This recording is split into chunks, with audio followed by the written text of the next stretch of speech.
Yes, people, you're tuned in to another episode of For the Love of the Game. Joined by myself, episode 94. Sorry for the we weren't ready yesterday. A bit of a hiccup, but we're here today. You know what I mean? Joined by the chief Arsenal correspondent of For the Love of the Game, Wavy Davy. And back after a few weeks of absence, Oates, what are you saying? You guys good? Back, man. Here for the roasting from Dave. I'm here for the. We're here, man. We're back. As always, man. Like usually, I send the man them topics about 3 or 4 hours before the pod to get them ready. But I thought today it's not needed because this is a straight up Manchester United crisis meeting. He loves his look. We're in the bin. Why did he have to join? I was so ready for just me, you. And I'm here as well-being support. So I'm gonna go on mute because I'm watching my team. Yeah, but I'm here as well-being support. Here's why Wavy Davy is a cunt, yeah. Because he said yesterday, I can't make today, you know. Monday's the best. I said I can't make Wednesday, but I said Champions League today. It's the Champions League. But we're 2-0 up, man's there. Man's in the cup, fam. I was prepared for it to just be me and Oates pause until Ronaldo arrives. But as I was about to click the go live button, this bastard rolls up, smiling because his team are 2-0 up currently in the Champions League. He's relaxed, he's laughing. He knows what's about to happen now. Yeah. We're about to drown our sorrows. We're about to discuss where it's going wrong. What can be possibly done to fix the terminal issues with Manchester United at the moment. In case you don't know, people, Manchester United lost again at home to Tottenham Hotspur 3-0. Oh, man. Not again. 13th in the Premier League. 13th in the Premier League after 6 games.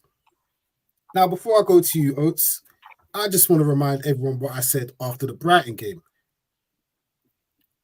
I said our next 5 games are Liverpool, Southampton, Palace, Spurs, and Villa. And I said we could easily end these games with 7 points. I was cussed. I was said, you're negative. Be more positive, Dre. That's not going to happen. In 5 days' time, we play Aston Villa away. We're on 7 points. Let's keep it real. We're not winning that game on Sunday. So, as I've been proved pretty much right, I'm going to open the floor to the United fan that told me be positive. Oates, over to you. How do you feel about Man United now that we are on 7 points after 6 games?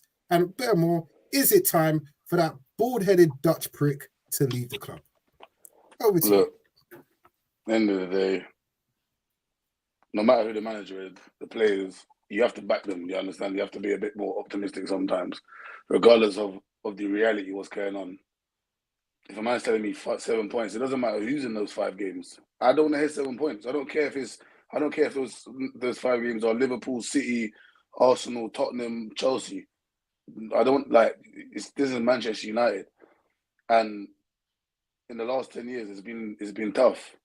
11 years, it's been tough. But when it gets gritty and when the pressure starts to mount, usually these players it kind of turns around at some point. We've seen it before with Oli.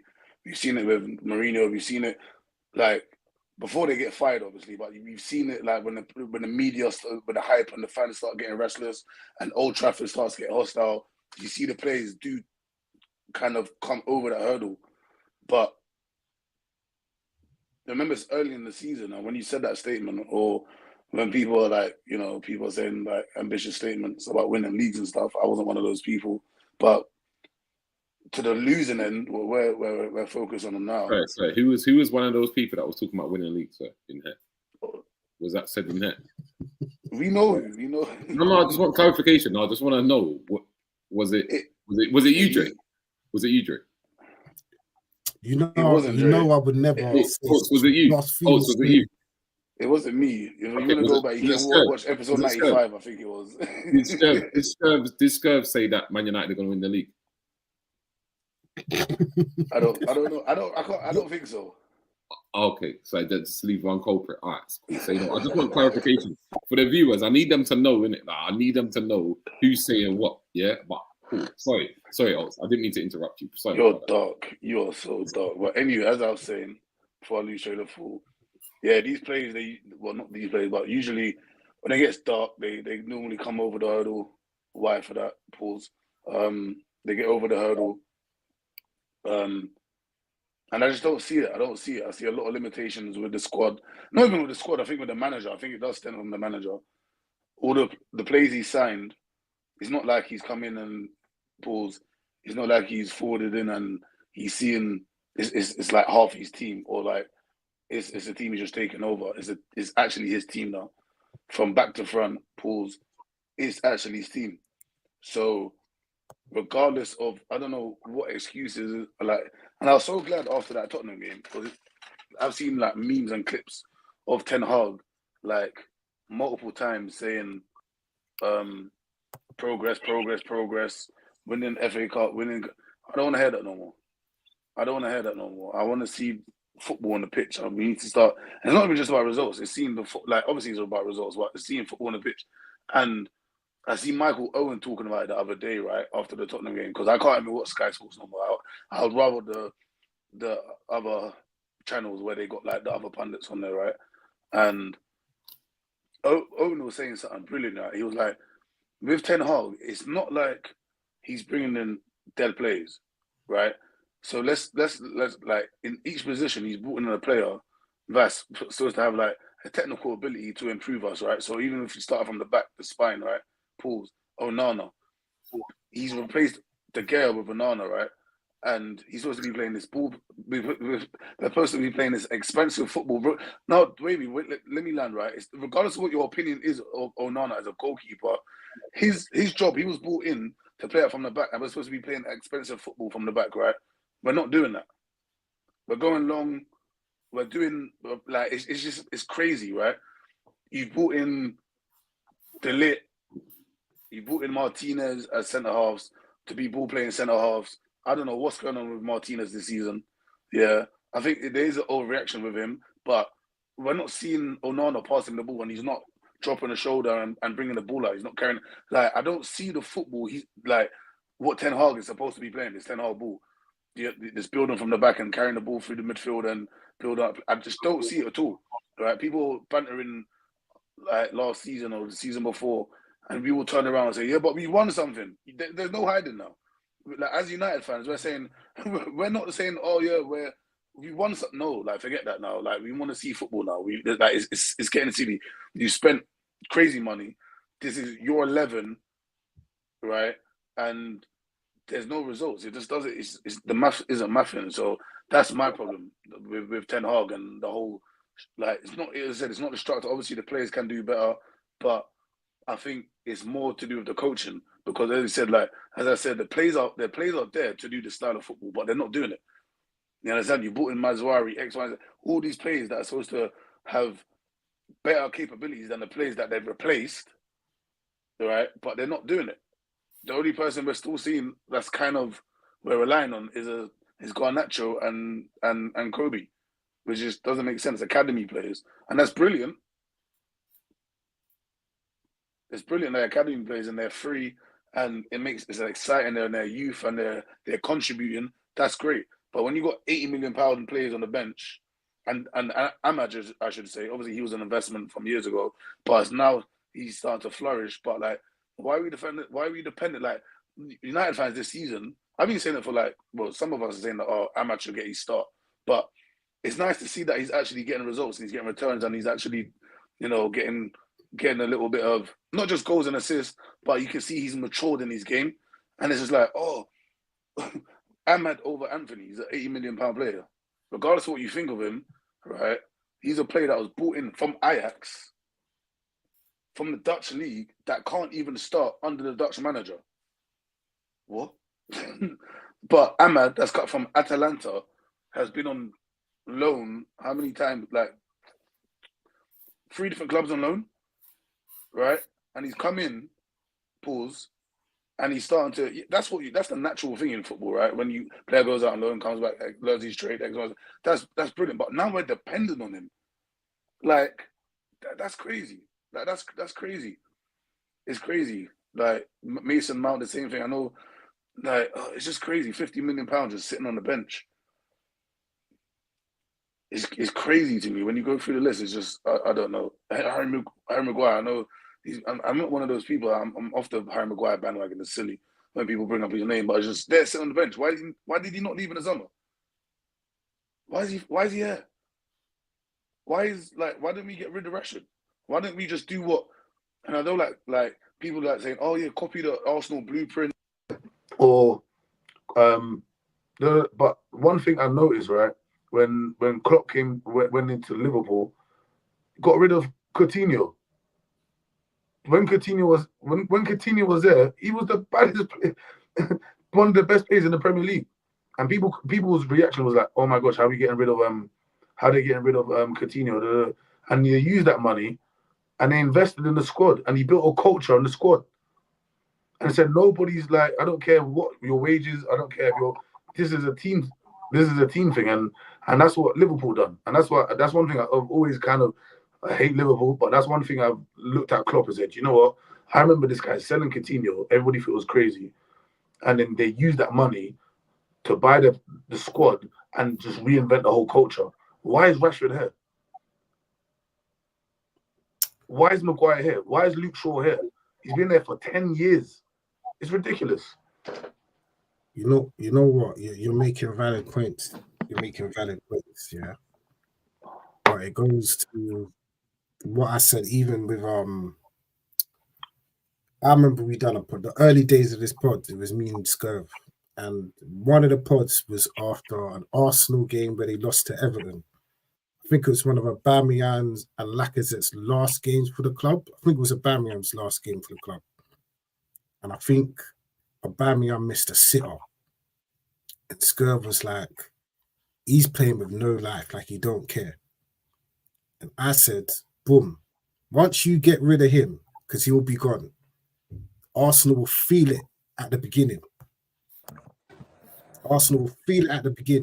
Obviously top goal scorer or whatever, but give it a year, 18 months, Arsenal will reap the rewards. What happened 18 months after Aubameyang left? Title charge. Culture change. You know what I mean? And I constantly go on about culture in the club. I saw something that Benny McCarthy said today about training. He said the best trainers are Bruno and Dalot. They give it their all every training session. Other players, it's hit and miss. That's not good enough. Because training, what goes on at training replicates itself on the pitch on a Saturday. When I watch the overlap, what I constantly hear Gary Neville and Roy Keane say, the hardest games they ever had were in training. What? Training was harder than playing on a Saturday. It was intense. No letting up. What I see on the pitch is it's like players that don't. It's like they don't care. They don't understand what's going on, and they just give up. Because a lot of these managers have seen a lot of these players have seen managers go. This is going to be what the third manager that Bruno's seen leave. Rashford's got rid of not himself, but Rashford's seen 4 managers now. Maguire, this will be what his third. Same with Luke Shaw. Like, these guys know what to do because I guarantee you, after Sunday, Ten Hag will be out of a job. Van Nistelrooy will take over. Form will pick up. We're all going to get gassed. Give Van Nistelrooy the job full time. We're going to be back here in a year's time saying, "Oh, what's Van Nistelrooy doing? Can't get change out of bloody Rashford again." Like, to me, we need to we've got rid of a few of the players that have been quality-wise ain't good enough. But it's the mentality issue with some of the other players now. They've got to go. Maguire's got to leave. Luke Shaw is just, he's out again for 6 to 8 weeks. Why is he at the club? 10 years, he's given us 7 assists, bro.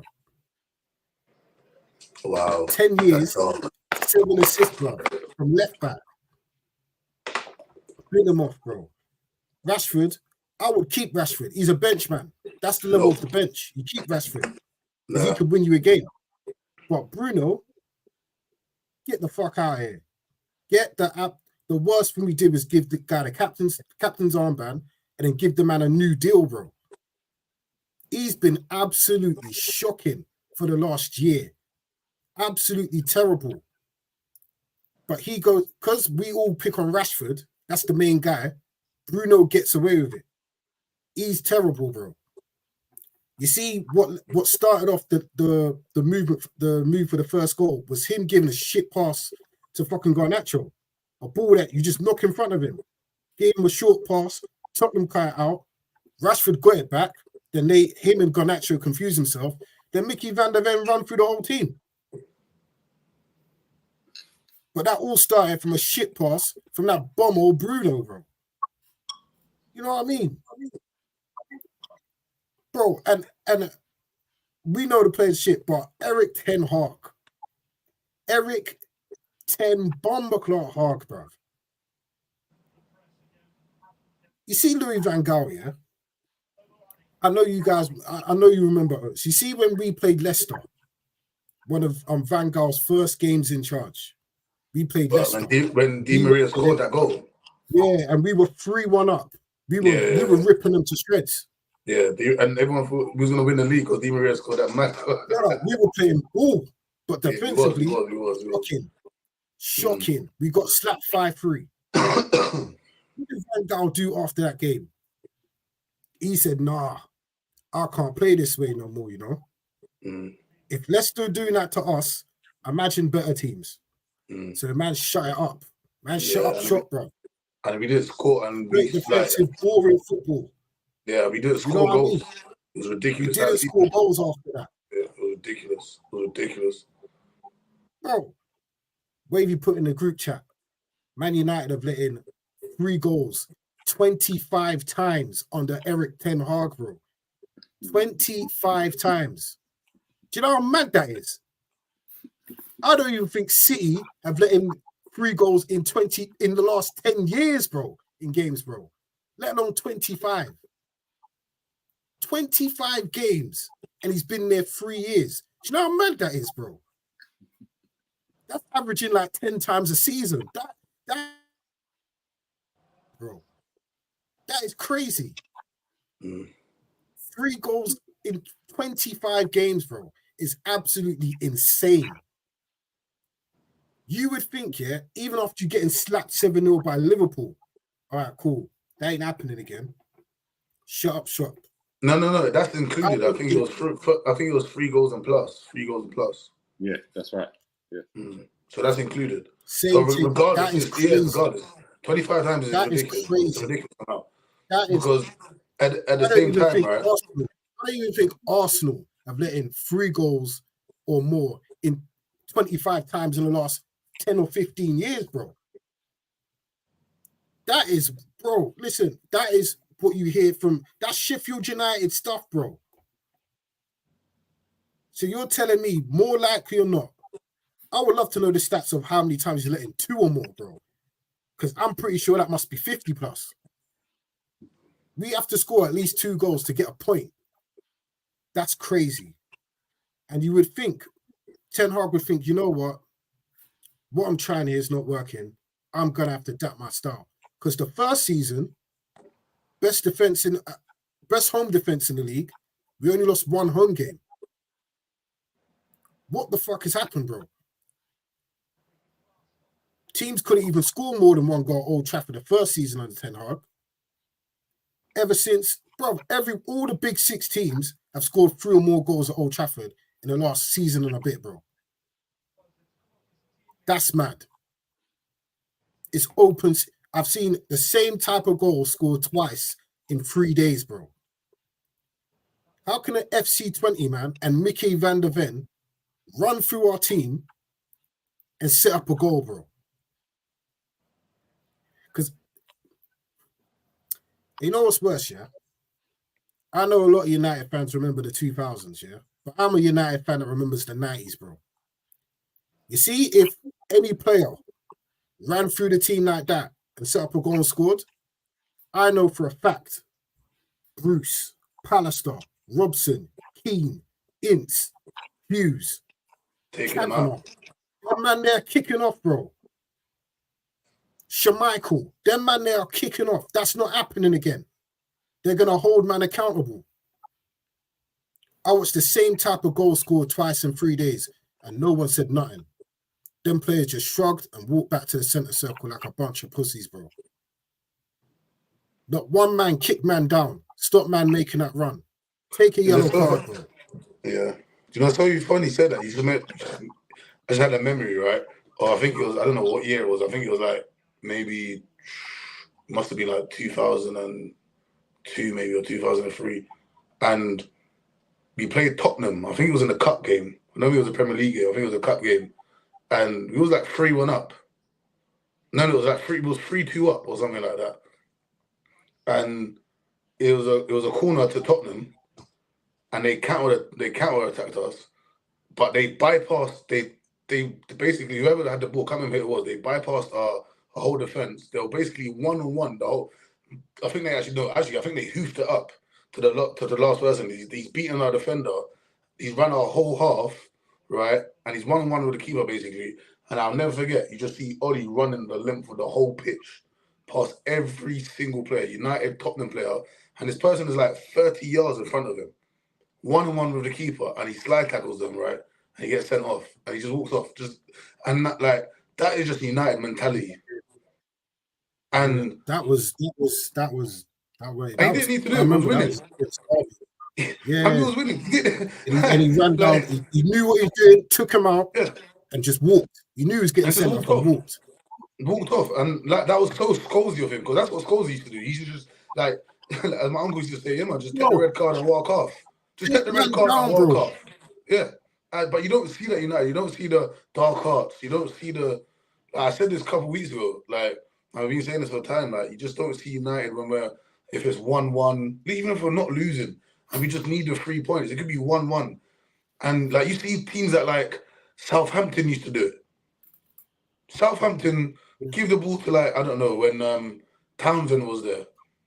Just run at defenders. Just run at defenders. Buy the free kick at the edge of the box. Why would they want to buy the edge of the? Why would they want to buy a free kick at the edge of the box?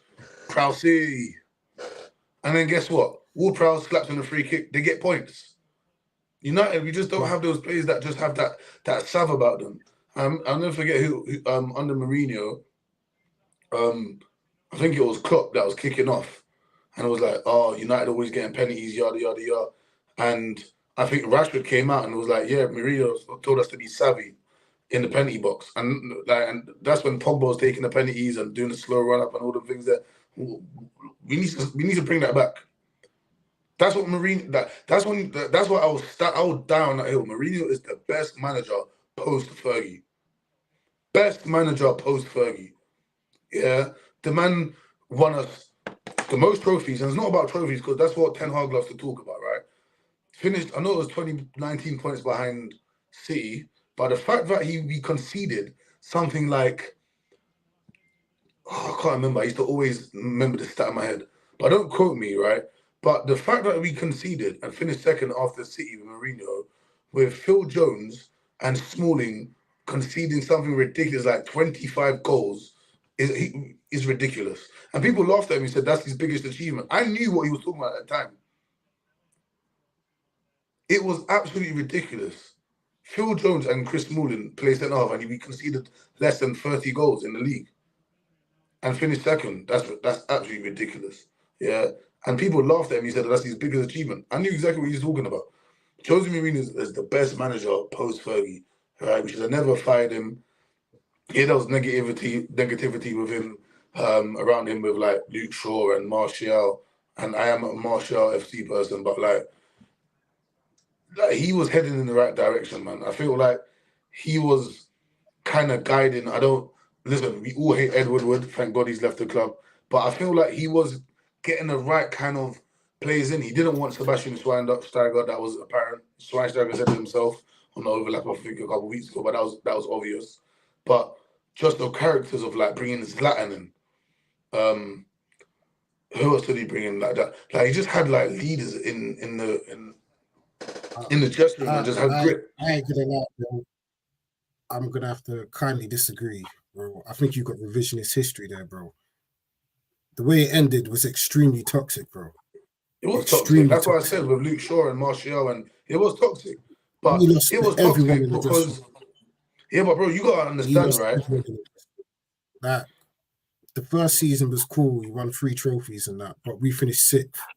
The next season, he got his men in, and we finished 19 points behind City, bro. Like, why for men? City finished with 100 points. You know what I mean? The next season, he asked. Remember that same season, right? He said he got his weight. Let me land. He said he got his men. And we were getting slapped.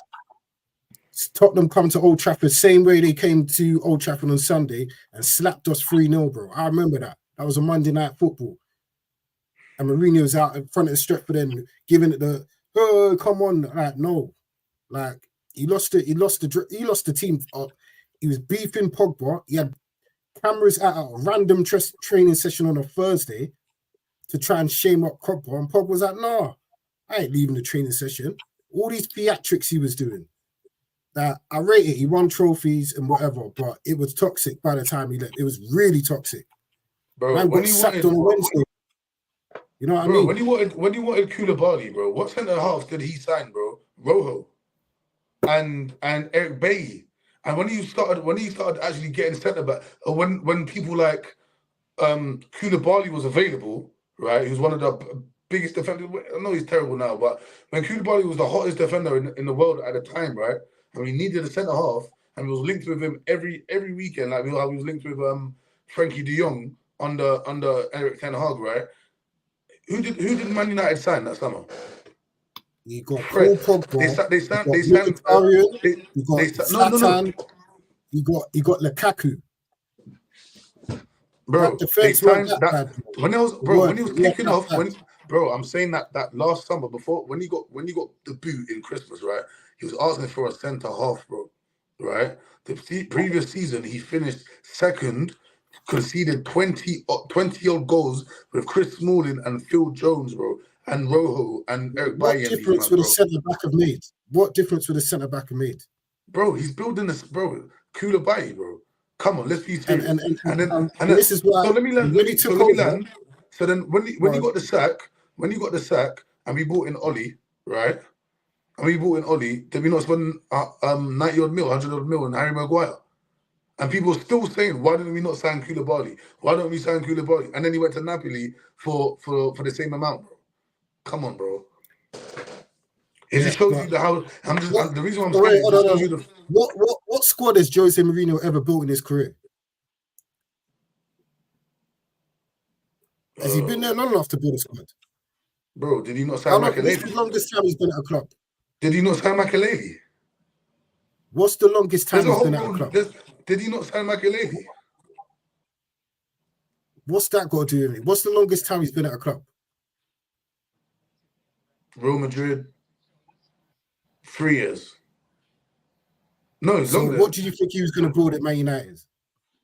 He's been a top manager for almost 20 years now. The longest time he's been at a club is 2.5 years, 3 years. So what did you think Jose was going to build? Bro, he could have cooked something. Every club he's left in a worse state than when he took over. Right or wrong? He's won something at every club he's been at, except Tottenham. Roma, United. Yeah, that's more recent though, man. No, what do you mean? He's won. He lost. He lost. He won the What are you talking about? Roma won the Conference League. First season. What did he do last season? Got sacked. The season before that, what they finished? What 7th? He still won. This is what I'm saying. You're not listening to what I'm saying. He leaves clubs in a worse state than when he first took over. That's facts. Bro. He's done it at every club. So, Jose Mourinho's not going to do nothing. Does something in the short term, but long term, he's not the guy, bro. The issue is right now, everything's pretty much solid. Now it's just the manager now, because he's those players now. That's his team. That is his team. It's the tactics now. He's got to go, bro. Because if we keep playing the way we are, and it's not a joke, we could be in a relegation battle, bro. If these men stick with him, and it's not a joke. Because 7 points after 7 games is crap, fam. Everton could be on the same amount of points as us come Sunday evening, bro. Everton, Dominic Calvert-Lewin and Charlie McNeil could be on level points with us come Sunday, bro. Like, it's embarrassing now. They need to make a move. Well, Thursday night, we're going to get slapped against Porto. Sunday, we're going to get slapped against Villa. I think Enios is thinking, you know what? Get rid of him before the international break. Then cool. Ease Van Nistelrooy in. First game back's Brentford. Then I think we've got Fenerbahce, Europa League. You know, ease Van Nistelrooy in. Because I think it'd be unfair to give Van Nistelrooy, Porto, and Villa away, innit? That's me personally. Overall, it's been tough, man. I'm a prideful United fan. I've been watching United since the mid-90s, bro. I've seen United win, 11 league titles? So, to me, my levels will never dip, bro. I don't care. I don't want top 4. I all expect United to start the season looking to win the league, bro. That's us. You could ask a Liverpool fan. That's what they expect. Arsenal now back in that conversation, bro. I can't remember the last time, but we haven't won our first 2 games of a league season in 6 years, bro. I ain't had optimism that's lasted longer than a week in 6 years, bro. This club ain't even killed me no more. This club, I'm emotionally numb to the bullshit that I've watched with Man United now. You know what I mean? But I just need a change, bro. I just need a change, bro. It's annoying. Yeah, but you're saying that, but so what's the long-term solution, man? Management-wise? Get rid of the manager, bro. No. So who replaces the manager? You know what's also telling her? Bringing in Ruud van Nistelrooy and the other guy from Go Ahead Eagles, managers of previous clubs. I watched the body language of Ruud van Nistelrooy and the other guy. They seem like they're not even interested in what Ten Hag's doing. They look baffled by what they're seeing. That's alarming to me as well. And I think we all said from the get-go, bringing in Ruud van Nistelrooy is dangerous, bro. Because Ruud van Nistelrooy, manager of a former PSV, I think they won the league last season. Correct me if I'm wrong. So he's a league winner. He's now coming to listen to this guy who's on the ropes. Van Nistelrooy ain't dumb. He knows, boom, if this guy has a bad start to the season, they even got a need to call my phone. They just need to walk down to my office, bro. I'm here. It's dangerous. You never know. He could be undermining Ten Hag behind his back, bro. Saying to Rashford, yo, just stay easier. Man will take over soon. You don't know how these number 2s work, bro. It's a dangerous game United played in the summer. Ten Hag ain't got no more excuses now because he's got all of his players now. This is his team. We've seen it. It was cool. It's over now. Wrap this shit up, bro. I'm fucking embarrassed as United. So you're saying I'm getting cussed by man, woman, child, and dog, bro, every day. So you're saying Van Nistelrooy long term, yeah? Huh? You're saying Van Nistelrooy long term? It don't, bro, get short term and then assess your options, innit? which is And assess your options, bro. Yeah. yeah, but I who's the can see options? what's going to happen. Even if we give it to Van Nistelrooy short term, goes on a nice little run, 6-7 games without a defeat. Ooh, ooh. Hey, I think we should give it to Rude, you know? The top Reds in the Stretford end selling their heart out like dickheads. Oh, give it Rude to the end of the season. Give it to Rude to the end of the season. Oh, gets to the end of the season, close to top 4. Oh, finish top 4. You might as well give it to Rude, United legend and all that. The same thing. It's like the Ollie situation again, bro. I need Enios to move ruthless and say, you know what, Rude, cool. We'll assess it, but this is the man we want, bro. Go get him at the end of the season.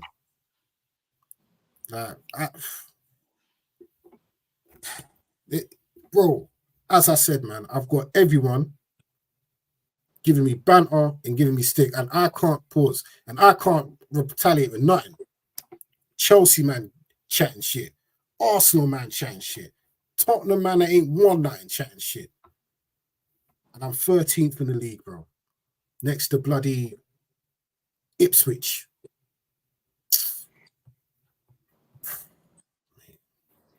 It's dark. But I know I said Van Nistelrooy to the end of the season. Oh, it's what you said. Who do you think should be the next? Who do you think should take over immediately following Ten Hag, and then who should be the long-term guy that United go to?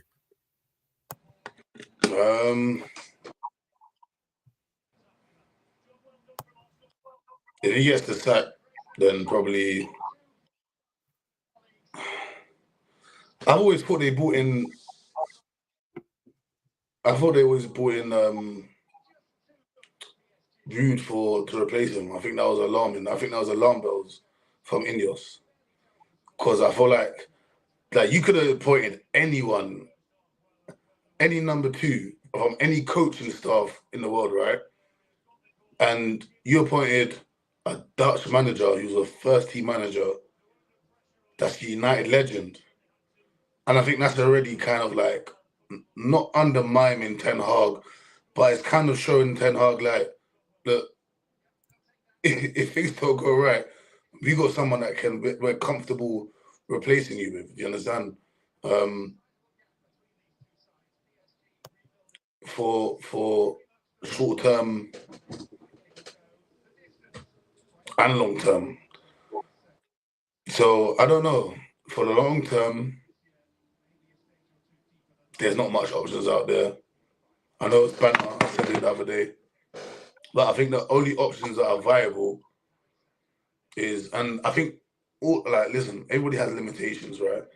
Regardless who we get or regardless of the options out there. But for me, I feel like every manager I would name, I've got a reason why I wouldn't want them. So, Tuchel, we've interviewed him already. I think that's their guy. Well, let's start with the banter ones, because seeing as though we've got Arsenal fans probably watching as well, and they're sending me Nagelsmann. I don't like Nagelsmann. So again, that's another manager I don't like. The reason why is because he comes with problems. Elaborate. Why don't you like Nagelsmann? His missus. That's why he got fired from Bayern Munich. His missus. She's in the media. And with United, it's just, I could just see that, just immediately to her, I don't know if she's German. I don't want to do a German accent, but babe, what's Rashford? Just asking what's Rashford doing on the week. Bro, I could just see it already. I've as soon as that came out about Nagelsmann from Bayern Munich, I said, yeah, I don't want him anywhere United. So that's one him. Gareth Southgate, self-explanatory. We don't want him. Eddie Howe, self-explanatory. Don't want him. Graham Potter, self-explanatory. Don't want him. Zidane scares me because he won Champions League but didn't win the league. And I think he's more of a manager than a coach. I feel like we need coaching to get proper coaches to get the best out of players. I'm not saying he can't, he's a big Zizou fan. the best midfielder to ever to lace his boots, but in my opinion, but just as a I think he's more of a manager. He reminds me more of a Fergie style kind of manager. You know, Fergie didn't have training sessions; he had the coaches. Maybe if that's what United want, that's what, like if that's what they want. But for me, I've always seen Zidane as more of like a man manager kind of manager, not like a coach that's like getting the best. Like he's not going to play the young players. Like he needs that his first 11 to kind of just deliver. Do you know what I mean? Kind of thing. But he's not a manager I would write off. Who else did I say? Tuchel. Again, limitations. Struggles with the leagues, but does get the results in knockout like Champions Leagues. But I think he's more of a coach as well. I think he does like young players, working with young players. So he's more of a viable option, in my opinion. The Zerbi, I'm kind of like 50-50 because I feel like the Zerbi's like, he's perfect in terms of he's a coach. He's what I would want at United. He's a brilliant coach. He'll get the best out of a team. But again, I feel like with these group of players, I don't know, it's changed now. I feel like I'm still in the mindset of like 2 years ago, 3 years ago, the same players. But I don't feel like with those current players, they just can't follow simple instructions. They're dunce. Like even having one of the best, like even having someone like this is what I'm trying to say. Even having Pep Guardiola at Manchester United, I don't feel like we would even do like. They're just so dunce, bro. Like the football IQ in those players it baffles me. And I will always use Rashford as an example because he's 27 years old, and you haven't developed as that 90-year-old kid that used to just run past players, right?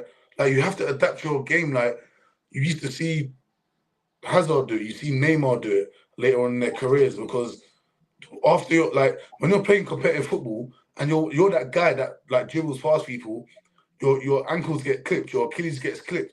You're gonna have sores, you're gonna have injuries, right? Which Rashford is saying he's been carrying these injuries. So then find other ways to beat your defender. Do you understand? There's 3 different ways to beat your defender. You either dribble past someone, you play 1-2 with someone, or a piece of skill, right? Then if you don't want to dribble past people and get clipped, like do something else. Like you have he's so limited. He hasn't sat down there as a footballer and said, okay, this is what I adapt to. Like Joe Cole wasn't always that float. Like later in his career, like he be one matter. These kind of players, you understand? They used it. Wayne Rooney can play every position, not because he's Wayne Rooney, because he understood the game. He said, you know, my body's this, my body's that. Wayne Rooney, again, like I like to compare him to Rashford. Yeah, I think Rashford has been overplayed in the last couple of years because we've been relying on him, but relying on him in the wrong way not because he doesn't always turn up. He's a footballer. I'm not going to say, oh, he's got to score and assist every game like Ronaldo and Messi, like in 2012 and 2000. It's not that, but like it's about, okay, how do you have a good game without scoring and assisting? It's not that hard. Like it's just the fundamentals of football. Like you're 20, forget age. You're at Manchester United. Yeah, your age does come into it. Like you're a senior footballer now. Like you're not the 19-year-old like go natural where you're raw. You're trying to figure out. Okay, I just feel like when you're in the youth, you're in your academy football, and you're just like, all right, cool. I just want to run past players, or I can just finesse it. Like literally finesse it because this keeper's terrible because I'm playing Leicester's youth under 18s. It's not that like where you can just score 4 goals in the first half. It's not that, bro. Like you have to start adapting to your game and understanding. Okay, I can do this to this defender. Like and you used to see it. Like you used to see it with like back in the day with not just United, just like players. Like even nowadays, Mo Salah when he's against like I don't know a particular centre, a particular fullback, he's saying, yeah, I remember having this youth number in the last 4 years, like Lewis Dunk. What? Lewis Dunk cool, say nothing. But when he's playing Wan-Bissaka, yeah, he scores against United, but I'm just Kyle Walker, he's like, oh damn, I've got Kyle Walker today. Compared to saying, oh, I've got Diego Dalot today. Or I've got Lewis Dunk today. Do you know what I mean? It's mentality. I don't see that mentality in Rashford. I don't see him saying like I used to run this joke here, saying that when we're playing the big teams like Liverpool, for instance, we got Liverpool the Sunday, and it's the Super Sunday, and it's under Ollie, and I know Maguire's going to start. We know Maguire's going to start. And I used to say to my brethren, how does Harry Maguire sleep on a Saturday, knowing he's got Mo Salah and Bobby Firmino? Like me as a player that plays football, I wouldn't sleep, knowing I've got to go to Anfield tomorrow. Bro, he must be literally used to toss and turn in his bed, knowing he's got to go Anfield up against Mo Salah and Mane and Bobby Firmino. And I just don't. And when you reverse the roles, I don't see like when you're excited for ball, saying, "Yep, I've got ball tomorrow, Sunday, yeah, blah blah blah. I'm gonna do this, all that," and you're thinking all the things you want to do on the pitch. I don't see Rashford saying, "Oh yeah, Brighton tomorrow, Lewis Dunk." Yeah. Oh my God! I'm scoring a brace tomorrow. You just don't see the mentality. I think people just need to understand what I've been saying about Rashford for all this time. He's not that guy. We need to stop putting these expectations on him to do world-class stuff. He's not a world-class player, bro. United have gassed this guy up, giving the guy £345,000 a week. He's not that guy. He's given us 2 good seasons in almost 9 years, bro. This is what we're holding on to. Every season, it's the manager. He's been played out of position. He needs his confidence. Bro, if you need to be you need your confidence up to play for Man United, then this is not the club for you, bro. You're a bench this player. Is not the club for you. Man United is a shark ball, bro. I've seen lesser talented players deliver constantly for Man United, bro. I've seen top quality players shrink under the pressure of playing for Man United, bro. Rashford is the level of the bench, if that. And if Ferguson was there, I guarantee you, he would have been gone years ago. Years ago. Like, we need to stop this expecting something from Marcus Rashford. It's done now. He can't even go past the man like he used to. That's gone. Physically, I don't think he can do what he wants to do. And it goes back to what you were saying, Oates, about, all right, cool. If this ain't working, let me try and figure out something else. He ain't got that in his brain. He's never had that in his brain. Never. The worst thing that happened with United, and especially for Marcus Rashford, was that Louis van Gaal got sacked, bro. Because Louis van Gaal would have coached him. You know what I mean? After Louis van Gaal, we didn't have a coach, bro. Jose Mourinho, he only deals with finished article players, bro. He's not got a track record of developing players. He might hand them their debut, but he ain't got a track record of developing players. Ollie just is off-the-cuff football. So between Van Gaal to Ten Hag was what? 6-7 years? It's done. Because Rashford's already set in his head, I'm that guy. I'm that footballer now. It's off-the-cuff football. He don't think to himself like, you know what, yeah? If I can't beat him, man, let me just play off the shoulder of the in-between the full-back and the centre-back, and let me try and make a run, be the offside trap. He can't do that. That's not in his brain. Like, bro, if something doesn't come off for him, he sulks. I grew up when I was in school playing football. If I did some of the stuff Rashford did, I would get rushed. When you lose the ball, you're told immediately, go get the ball back. Straight. You lose the ball, you get the ball back. If you're not affecting the game, like you said, Oates, in the way that I'm supposed to, what else can I do? Let me help my fullback. Let me try to help out in midfield.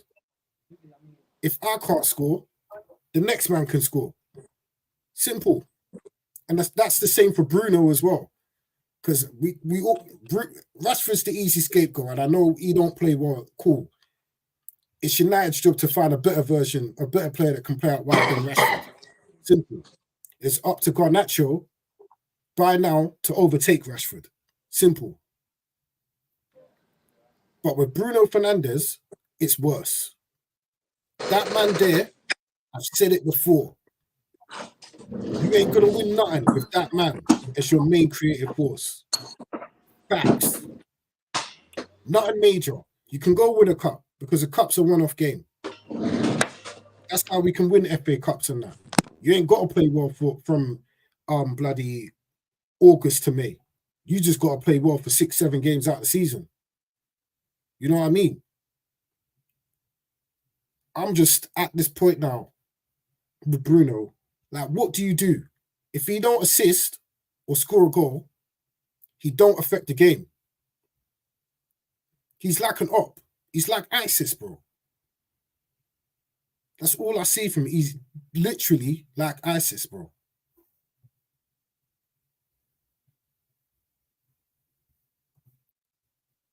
Yeah, like, I don't know where we go with Bruno. Like, and it was telling. The first half an hour on Saturday, United were absolutely shocking. Terrible. That's the worst I've ever seen United play. After the sending off, and he's not on the pitch, we looked better. Even though that was crap, we looked better. That man, that Bruno Fernandes is a fraud, bro. I've been saying this for years, and I'm getting killed because he delivers. I say him and Rashford are moments players, bro. And if you're going to rely on them to win you games, you're screwed, bro. Because in a game, minus the goals and assists from Bruno and Rashford, what did they actually do? Bruno gets the ball, 2 seconds, he launches at the other side of the pitch. What the hell is that? And you see, if that was a real proper dressing room and a real proper team, you're cuts a man on the pitch, bro. You're saying, what are you doing? Like, we're United, it come like no one's holding anyone accountable in that dressing room. And it shocks me because you got man like Casemiro in there, Martinez, you had Varane in there, you got De Ligt in there. Some of these men are been captains for their other clubs or their national teams, bro. What's going on? You know what I mean? It's not good enough, bro. It's not, that dressing room is just a joke. Because like I said earlier, how can man, you let in the same type of goal twice, back-to-back games? Bro, listen, if that was school and that goal got let in once, you're getting cussed. It might even a fight break out, bro. You see, if you let in that same goal again 3 days later, listen, someone's getting rushed, bro. And that's not even a joke. Big man, someone's getting rushed, bro. There's a fight. And that's school. But I know in that dressing room, everyone's just sitting down, not saying the words. Yeah. And that's the problem, bro. Listen, the culture in that dressing room is in the bin. The next manager has to make some tough decisions. These soppy donuts in the dressing room that cry, and when we lose, go and bitch to the media, need to be gone. And if it's some of our favorite players, then cool. They got to go, bro. And another thing, before we pass to Ronaldo, yeah? I always say your team mirrors your manager, but also your team mirrors your captain as well. Look at Arsenal and Odegaard, yeah? Cool, calm, collected. But man ain't afraid to, stick his leg out, do little dark arts tackle here and there. Arsenal all do that. They're a team, bro. You kick one down, they're all there. Gabriel, Saliba, all of them are there, bro. Bruno, emotional, erratic. What happens when United letting it go? For the next 5 minutes, it's all kamikaze, bro. Emotional. You see Martinez out here doing the splits when all man has to do is just keep his composure, bro. Listen, take the armband off Bruno. If he's exhausted, give him a rest, bro. But if he continues this crap, Barada and Ashraf have to make a decision. Like, the worst decision they made was giving him a 5-year deal. But they've got to make big decisions this summer. Because that man there, he's been playing like an op for the last year, bro. It's like playing with 10 fucking men with Bruno Fernandes, bro. Can't make simple passes forward. Gets the ball, humps it up the pitch like he's playing for fucking Tony Pulis and Stoke. We need more, bro. And I blame United as well. because we should have an able-bodied replacement already there. If we drop Bruno, we got Mason fucking Mount, bruv. And that bitch Tenor gave him a number 7, fam. We're in the mud, bro. Ronaldo, we saying he good. Blessings, my brothers. Don't know. Sorry about the late, Super sub. Don't know. Yeah, so it's good though. It's good though. I've been listening still. I've been listening. What are you saying?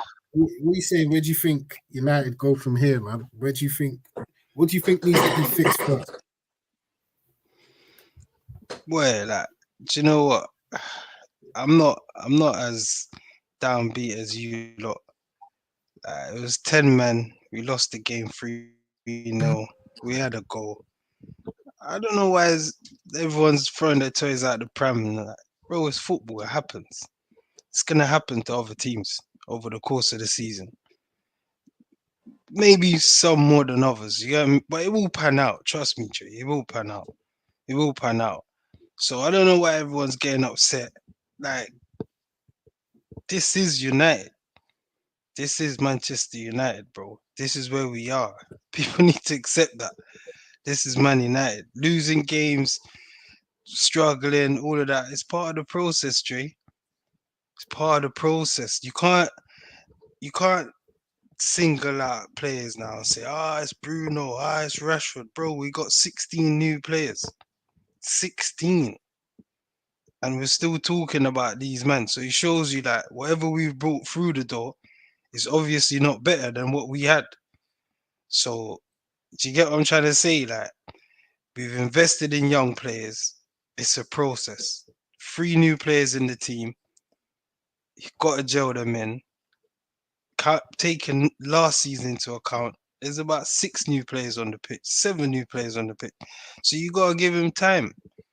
You got to give him time. And that sounds a bit crazy, but I already said, bro, see this badge, yeah? This shirt, it weighs heavy. So you got to give these players like Zertsky, even Ugarte, De Ligt, they got to have their baptism of fire, bro. They got to understand what Man United's about. So you see losing and all of that, it's part of the process. It's character building. So they know what type of club they're playing for, bro. I know it sounds mad. Everyone's like, oh, yeah, he's not going to get sacked. I'm just letting you lot know, yeah. He's not going to get sacked, bro. Whoa.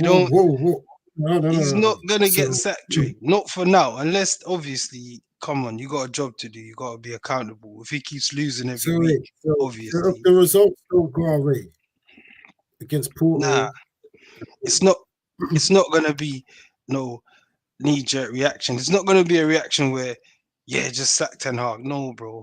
They've thought about it. They've sat down. They've looked at options. So they know whatever's out there is not what we're looking for. It's not just going to miraculously change, Trey. Ten Hag is the one that said, give me Ruud van Nistelrooy. It wasn't them that went out and say, let me get Ruud. So everyone's like, Ruud's going to take over. They're thinking it's the establishment that said, we're putting Ruud next to you. No, Ten Hag said my coaching staff last season wasn't good enough. Do you understand? So I need a new coaching staff. People forget that. It's so many new things at United. So you see the owners, they're looking at that. They're looking at the fact that Ten Hag's just worked with Van Nistelrooy for 6-7 games, 8 games, however many games we played, 10 games. They're looking at that. There's so many factors, Dre. So everyone's like, he's going to get sacked. Ruud's going to take... No, bro. That's just the media running stories, bro. Just buckle in, lads. It's a roller coaster of a season. I told you. You see this is just a downer. It's a low point. But trust me, lads, things will get better. Don't worry. Things will get better, Dre. I'm telling you. Just have faith in the team. Have faith in the team. Have faith in the players. We will turn the corner, lads. Trust me, Dre. I hear what you're saying in it. Before we went down to 10 men, Tottenham was playing better than us. I agree, but we still had chances. Rashford was through. Garnacho hit the post. We were still in the game. It's football. There are going to be games where we have 20 chances like Palace and didn't score. That's football. There are gonna be games where we have 20 chances and lose the game. That's football, bro. It's all part of the process. Teams go behind, Dre. They do. I'm telling you, Arsenal's gonna go down. It shows character. Adversity is part of the league, bro. City's gonna go down. They're gonna be playing dead for 10, 15 minutes, then turn it around and win games. That's But football, bro. we didn't turn it around. That's the thing. We never Like, had a chance to. The team was getting ready to go in at halftime. He could have changed things. He could have. You don't know what you could have done if we still had 11 men. So you can't just then say, everything's gone over the. No, bro, they beat us with 10 men, 45 minutes. Come on. But Ronaldo, Old you Trafford. conceded in 120 seconds, bro. At You see- home, bro. All right, you see that, yeah? You see that? You can blame the manager because he picks the team. But when you got a man that's tired after 20, say it again, how many minutes it was? A man's tired 3 already minutes. to track back. Come on, you see when you're in a position to say, Dallo, come off the pitch, and you don't see the pitch again. It's different. You see when you haven't got another left back, you have to work with him because we can all see Dallo made the man have a tap in after 2 minutes. He's not tracking his man, bro. You see that after you train for the whole week and a man come out and do that, that just breaks the vibe. You see the whole week's preparation is out the window. Players are like that. They react off So emotions, bro. But So bro, as you how? just said, yeah, bro. From the reaction, Yeah, bro. As you said, bro. Teams on the go, a goal down or concede, and yada yada, like City. So why didn't United do that, bro? After we conceded, why didn't Dallo turn into the best left back in the league and start creating because chances? Why didn't, he ain't capable of that. I'm not a bro? He Dallo was, fan.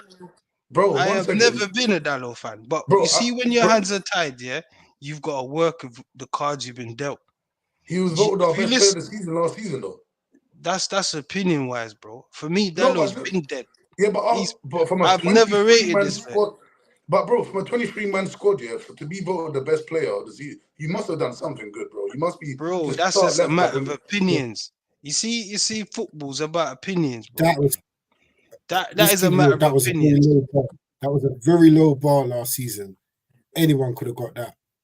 Bro, That you player of the see, year last after 2 minutes, yeah, Yeah. and all you're doing is holding your hand up. That's culture, bro. You see culture, yeah. Now I'm telling you, see culture, yeah. I'm gonna show you what I mean, yeah. And the team's gonna get to this point. You see, if on Thursday you don't see Dallo on the pitch, that's what we need to see. But you see, at this point, we can't afford that. And this is what I'm telling you, man. So that's culture at United. See, before, yeah, players know I'll do this. I'm still in the team. If man listens to me, I keep telling man, we got 2 players for each position. So you see Ten Hag, yeah, he needs to make Dallo sit down. You see, just similar what you done with Christian Eriksen. Sit down. It's culture, bro. You can't have a man in your team, bro. Yeah, after 2 minutes, he's holding his hands up, bro. You So then I train get what you're saying. I agree with you. all I week, agree with yeah. you That's 100%. culture. You see, So then why when I didn't say Bruno get dropped? culture, yeah. You see, when I say culture, bro, yeah. Well, you're not hearing what I'm saying, though, bro. See, culture. If I know I can just hold my hand up for making a mistake, it don't mean nothing. Man, get what I'm trying to say? The first people to hold you accountable should be your teammates, bro. Before the manager. Before the manager comes in and does what he does, yeah, it all starts from if you know that you can just go like that and you're in the team next week. Come on, bro. That's culture. You know you make a mistake, I've lost my place. So that's why I'm gonna go out there and be the best left back. Do you get it? Man knows I'm not losing nothing. What am I losing? I let man score. Like, bro, he was getting roasted for the whole game. And this football's about opinions, innit? This is my opinion. I'm not saying this is facts. Dallo's rubbish, bro. You see Johnson, yeah, he's having a field day, bro. You see football, yeah. I mean, I'm gonna show you, yeah. Look at when you judge your team, always look who's top in it. It's engagement, bro. You see, if I'm playing against you and I can do what I want, I'm smiling. Your job is to stop me. Your job is to affect my game. So your job is to stop me from doing what I want to do. Do you get it? Dallo don't do that, bro. So I can't rate them man there. You get what I'm trying to say? Anyone plays against him is allowed to do what they want to do. You get what I'm trying to say? But I'm not going to focus on Dallo. But I'm just trying to show you the culture of the team. This is why players get away with murder. Because what? When you know you're going to walk into a team, yeah, there ain't no team, bro. That's just a squad. You see, for example, I'm going to show you. Yeah? Look at the top. We can look at City. We can look at Arsenal. Players play for their position, play for their pace. They play for their place in the starting 11. We need that at United, bro. Iron sharpens iron. Man need players to give 100%. After 2 minutes, you're holding your hand up, bro. Man United, it's in the bin, brother. And I see Ten Hag. He's there, he's pissed because he knows he can't drag, man. If he drags, man, where's the balance? Who's he going to put a left back? Mazraoui. Then who's he going to put a right back? Do you get what I'm trying to say? I guarantee you, any other team that happens to, he's getting dragged. He's getting pulled. All this chatting, bro. All this chatting. Tell him, man. All this chatting, bro. And you were telling man that man's dropping points at Leicester and PSG, bro. Leicester? What Well, are you talking about? Listen, last week, yeah, Leicester, PSG, he was worrying about our fixtures, bro. What's wave you talking about now? Because on the predictions, bro, I had Arsenal winning 3-2 and you won 3-2. No, you predicted 4-2. You won 4-2. That's where you're wrong. You predicted 4-2. You got it spot on. Yeah, that's what I was about to say to you. I got Vardy as the scorer. All I did was give. Man was in there talking about PSG, bro. And right now, Yeah. I just see my team just get the 3 points to get PSG. Yeah, brilliant. You're supposed to. You gotta win your home games. Excellent. Absolutely. You gotta win your home games, bro. Come on. Win your home games in the Champions League. Yeah, you gotta win your home games. Give yourself a chance. Yeah. Did that. Come on. The dance. But you man, this ain't about Listen, I ain't been able to speak for the whole evening, but can I just say it, fam? Yeah. Listen, I'm just here. You went away, mate. You went away. I'm just here for the well-being checks, yeah? So when man need a well-being check, just let me know. Yeah.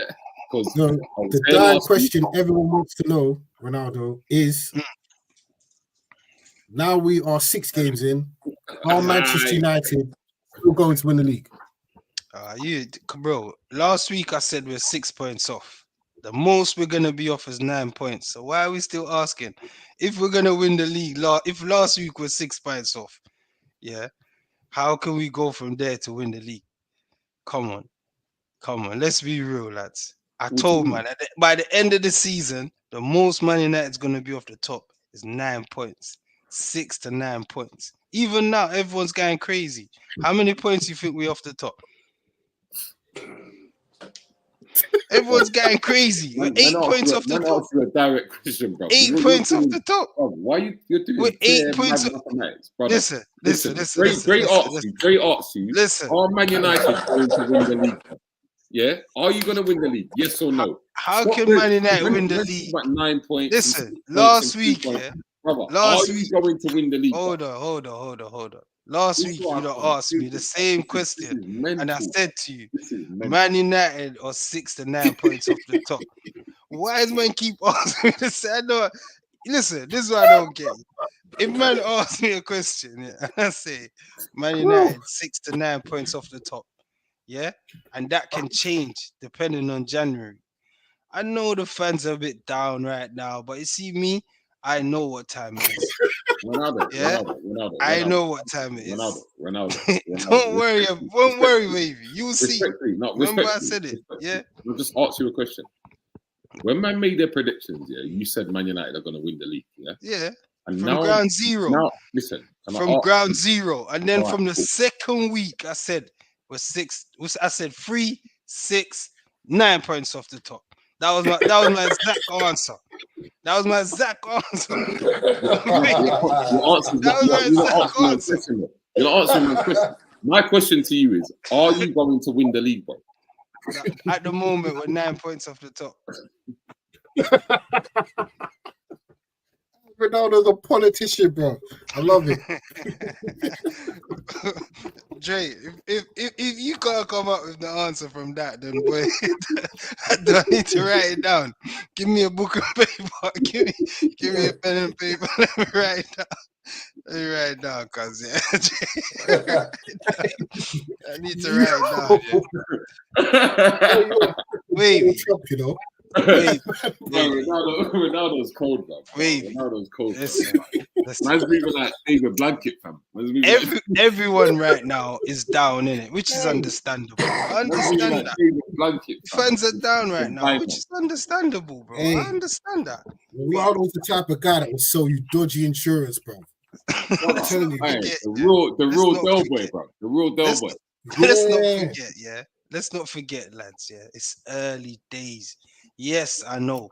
All we need right now is a result. I was just gonna Teams say, galvanized. oh my, Ronaldo, one second. Forget results, bro. Because I was just gonna ask you a question. Yeah, I was just gonna say, forget results, bro. Do we play good football? Listen, good football is boy. winning football. Good football is winning football. Don't let no one fool you. Ask Wavy, does Arsenal play brilliant football at the moment? He's gonna say, yes, we're winning. No, not all the time. Not all the time. No. This is what I'm trying to say. This is what I'm Second trying to half say. today, second half today, bro. We just got the result, bro. Simple. Oates, good football's winning football, Oates. Don't let no one Bro, fool you. forget results, bro. I don't care about results, bro. As I said, yeah, you can as a forward, yeah, as a man that plays in the 9, bro, yeah, you can have a good game without scoring and assisting. I've seen Iniesta get 3 man of the matches, right, in 3 Champions League finals without scoring and assisting, bro. Don't tell me about, bro. I know how football is a simple game, bro. A very simple game. You can win results. And Manchester United under Ferguson, bro, when we're playing Darren Gibson in midfield, bro, it's not always like, I'm not one, bro. I'm a Man United fan. I'm not just Paul Scholes and Roy. No, bro. I've seen Darren Gibson in the midfield get results, bro. Have bad games and get Manchester United get results, bro.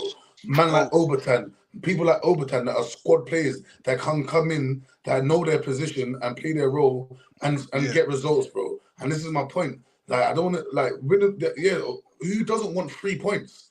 Who doesn't want to score and but this is my point, bro. Like, but like there's a you can lose a football game very badly, or you can lose a football game like a man, bro. Like that's in any sport, bro. That's in any sport, and that's about going back to mentality, bro. You can't like this, bro. You're being in denial, bro. Man's talking about we want results. Of course, we want results. Who doesn't want results, bro? If you when you get results, you win football matches and you win the league. Hopefully, do you understand? But the point is, bro. Is it a style of football, or do you want to be entertained, bro? No, but it's not about entertainment, bro. But before you entertain, man needs to see a brand of football, bro. As I said, bro, we've replaced the Gea with Onana. We replaced the Gea with Onana, and we don't play out from the back. This is it. Yeah. tell me a brand. Has Arsenal got a brand? Bro, under De Zerbi, Brighton had a brand. So under Emery at Aston Villa, they have a brand. What's the brand? What is it? What's the brand? What's the brand? What do you mean? What's their brand? What do they do? They keep the bro. They play like who was it the other day who was watching? Sorry, let me just check something. Who was it the other day? Yeah, who was getting killed by? Who did Chelsea play the other day? Oh my gosh! Right. Brighton. Brighton. There we go. And I just said Brighton. Did you see that the high line was Brighton was trying to play? That is their brand. That's their brand. That's my point. So their coach, right, at Chelsea, before all week before when the team trains, right, he says, okay, this is what we're going to exploit. This is their brand of football, and we're going to exploit their brand of football. That is football. That's what managers do, right? It's finding how like Pep Guardiola is the greatest manager, right? Currently, right? Not just in the Premier League, in the world. But he is Ole Gunnar Solskjaer beat him, not because it was fluke. Yeah, because if it was fluke, Erik ten Hag doesn't get no results against the top 6 teams. And that's my biggest issue with him, right? So, and let's look at Ten Hag's results against the top 6 teams, and let's look at Solskjaer's. Solskjaer wins, right? It's not just because of fluke, bro. It's because, yeah, Oli might have not had a style of football, but he exploited the other managers' brand of football, bro. That's what football is, bro. It's finding the No, bro. limitations. You know You what don't he see done? that with Eric You Ten know what Hag Oli at all, done? bro. You know what Oli done, and I'm a big fan of Oli. Oli played on the counter in transition. But you see at Old Bro, Trafford, yeah, the fans won't accept that. We won't accept giving another team 80% possession and just sitting back and breaking in transition. counter-attack. I hate when people say this, especially United fans. Counter-attacking Hold on, football hold on, is hold not on, a hold on, brand hold of on, hold on, football. hold on. But you don't That's accept not doing anybody can counter-attack. Bro, No, a non-league team. This is it. This is it though, bro. See the brand Counter-attacking stuff. is just You a see the phrase, brand bro. stuff and all the style That's stuff, yeah. That's just a myth, bro. That's No, just it's the not, because when media. you go to That's just the non-league media football, running narratives, yeah. no, it's Every not. No, team it's now, not, because, every bro, team now tries to play build up play. Every team tries to play exactly. So, possession. bro, I went to go watch So my godson the other day. That's is under 13, right? When I grew up in football 15 years ago, to 12 years ago, right? Sorry, 15, 17 years ago, when I was under 13, bro. Bro, the centre backs wouldn't split on the keeper's box, bro. You see that at under 13s. You see that's that in what I'm non-league saying. football. So don't tell me about brand of football when Pep Guardiola has people in non-league football playing short from the back, bro. That didn't happen 10 years ago, bro. That is a brand of football. Counter-attacking that's a football is not a brand of that's football, not a bro. brand. Counter-attacking is a term, bro. You can be at Bro, non-league bro, football and bro, the coach is saying, "Oh, bro. let's get them on the I, counter." I I'm That's gonna not a show brand you of what I football. mean. I'm gonna show you what I mean, yeah. What style did Liverpool have under Klopp? They played on the transition, bro. They weren't a possession team. They didn't play through the build up, building from the back. They will hoof it. They'll go long and try and win second balls. And if not, they're happy to let you attack them, win the ball, then score. That is a style of play, bro. That's school tactics, bro. You see, United, yeah. What our problem is, we're trying to play possession football, but we haven't got the players to hold the ball and beat the press. Tottenham plays on the halfway line. That's their brand. Yeah. Narrative speaking. So they're gonna press. If I'm playing on the halfway line, my game is to press you. So if my centre backs are on the halfway line, that means all my players are in your half, innit? So I'm in your faces, and that's Man United's problem. You see, when teams press us and are in our faces, we can't get out. We can't get out. Like the fans, yeah, they will blame Bruno Fernandes and say, but there's other midfielders on the pitch. Where's Kobe Mainoo? That's why you're there. His game is about beating the press. His game is about receiving the ball and coming out of the press. But he can't, bro. Man's holding his hamstring. It's not his fault because I said he should have sat down ages ago. He's young. He's 19 years old, bro. He went away for the summer. He's a kid. He's never played 38 games in a season ever in his life. So this is new to him. So I'm just telling you, bro, that's where our problem is. Man United are trying to play possession football, but when it comes to team choking us, putting us in the chokehold, we can't get out, bro. We can't connect. Does man get what I'm trying to say when I Here- say we can't connect? And Look at this. I want here's to the one thing. sec, Jay. One sec, Jay. Yeah, you made a point earlier. This is where Anana comes into play. Yeah, the team has to be brave, bro. Because if they're pressing us, yeah, and they're putting us in a chokehold, yeah, like City does, they're comfortable to give their goalie the ball. So the goalie becomes a third centre back. He's literally playing off his line. So what do you do now? You see the opposition team, they don't know what to do because guess why? There's no extra player to mark the goalie. Do you get what I'm trying to say, bro? So somebody now is open. It's called overloads. So when you keep changing the ball on either side, you're gonna find the overloads, and that's how you break out. You see United, bro, and I keep telling you, it's a problem because Onana is playing rubbish. Martinez is terrible. Dillit is being too confident. He just needs to find his place. He's trying to ping balls from centre back all the way to Zerski. Ain't gonna work, bro. Man, get what I'm trying to say? That's all the problem is, bro. Liverpool done it to us. Totti done it to us. That's it. No other teams actually done it to us where they give us the ball and press us because that's the only two proper teams we played at home. Man, get what I'm trying to say? Fulham done it. They gave us the ball, hit us on the counter. They could have scored more goals. That's where our issues is, bro. It's coming out of the press. And our main man is Kobe Mainoo. Man thinks I'm joking. That's his game. His game is press resistant game. If you describe his game, that's what they'll tell you. He's press resistant. He can beat the press. He's got good feet. That's when Bruno, the problem now, drops and get the ball and goes long because there's no link, bro. There ain't no link. The link is Kobe Mano. Man thinks I'm joking. Ugarte and Kobe Mano, that's the link. If they can't come out the press, the skipper's going to come and get it, and then he's going to do his thing. I'm just saying, lads, yeah. We'll see him Thursday. That's what's going to happen. Just to follow up on the brands of football stuff, yeah? And what Otis was saying about what style of play and whatever, you can just look at West Ham. West Ham fans were killing David Moyes for the style of football they were playing, but was winning football. They weren't complaining when they won the Conference League. It wasn't until last season, when they weren't getting where they wanted to be European football, they started moaning, saying they wanted better football. What's happening now? Lopetegui's job's on the line because he's trying to play ball.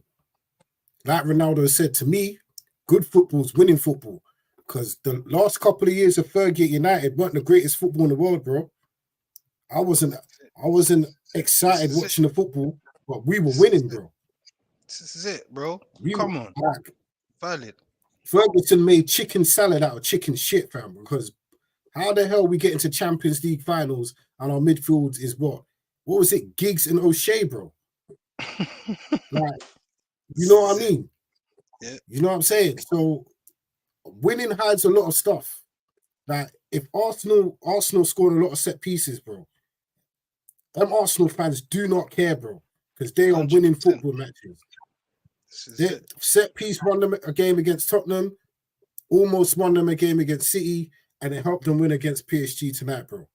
But if it's a draw or they're losing these games, that's the first thing they're gonna go for.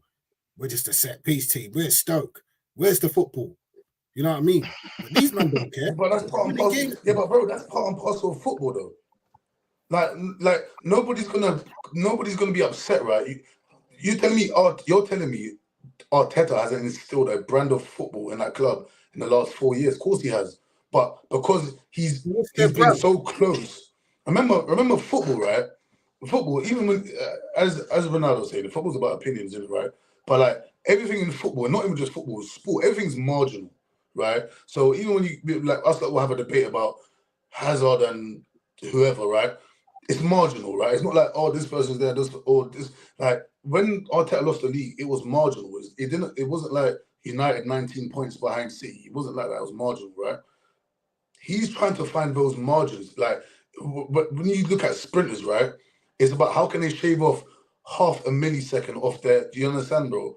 Same thing with in every sport. It's margins. You understand? How can you actually get marginal increases, like to actually get to the winning goal? And that's all he's doing. And I know people are banting Arsenal saying, oh, they're hoofing it, but like they've always been successful in set pieces. In the last 3 years, they've always scored loads of set pieces. But here's where I'm going to prove a point here. If you go back to the golden age of the Premier, probably 07, 08, you look at the top four, yeah, you can all identify the style of football that they play, bro. Yeah. You look at Arsenal, it's pass and move football under Wenger, yeah? You go back to Chelsea and Jose, bro, 1-0, 2-0, sharp shot, bro. They were solid defensively. Liverpool, give the ball to Gerrard and Suarez, but they were always solid, bro. It was long diagonals. Let Torres break the press, and then we'll just follow up. Bro, United has always been, we've had possession, but it's always been counter-attacking football, bro. Ferguson's always said that. It's counter-attacking football. Now, everyone plays the same. There is no brand of football, bro. Everyone's followed the Pep identity. Everyone plays the same. I'm telling Oates that it's a narrative, Oates. It's Liverpool a narrative. Liverpool play like Pep Guardiola. Everyone plays the same. And it's not just the Prem. You go down, watch League One, League Two, and see some of the goals that conceded. Because these idiots think they can all pass out from the back, bro. And press and all that crap. There's no brand of football now. It's the small, fine margins. where certain top managers are finding a way to tweak it, do it a bit different. Like Arteta knows what to do.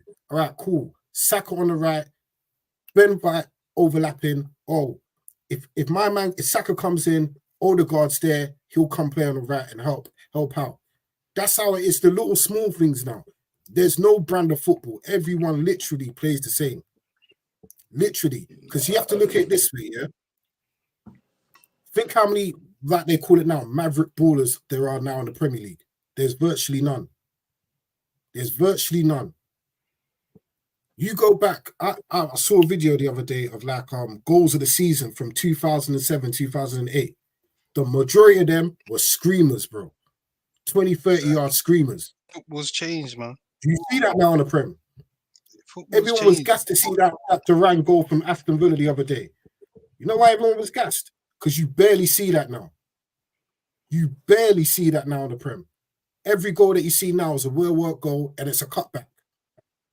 Am I lying? This is it. It's possession overloads. That's what I'm telling Oaks. It's possession play overloads. Different teams have different patterns. That's all it is. So you see the patterns that United, they're not connecting. You see at Arsenal, it's a pattern.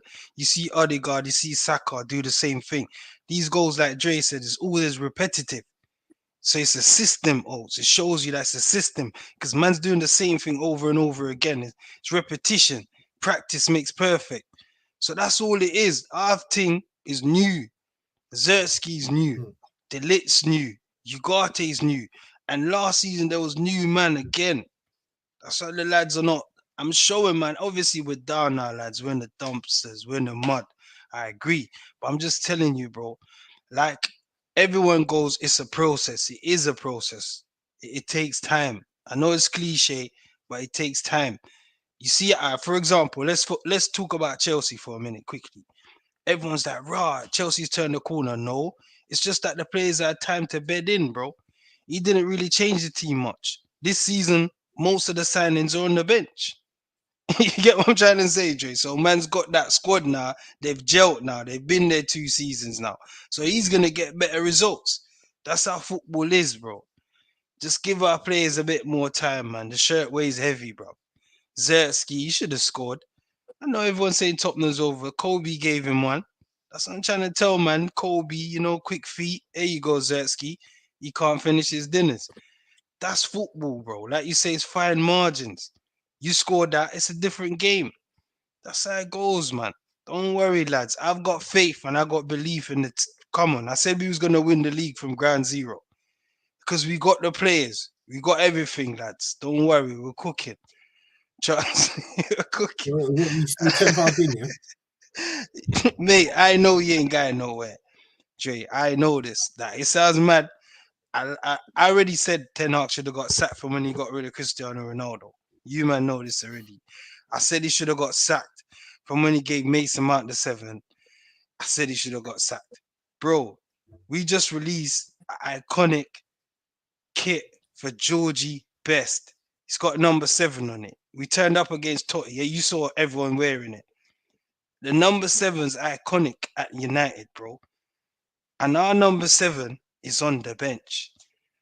Man, get what I'm trying to say. Our number 7 is on the bench, bro. So it shows the culture of the club is in the bin. I'm trying to tell, man. Ten Hag tried to come in, do this discipline thing.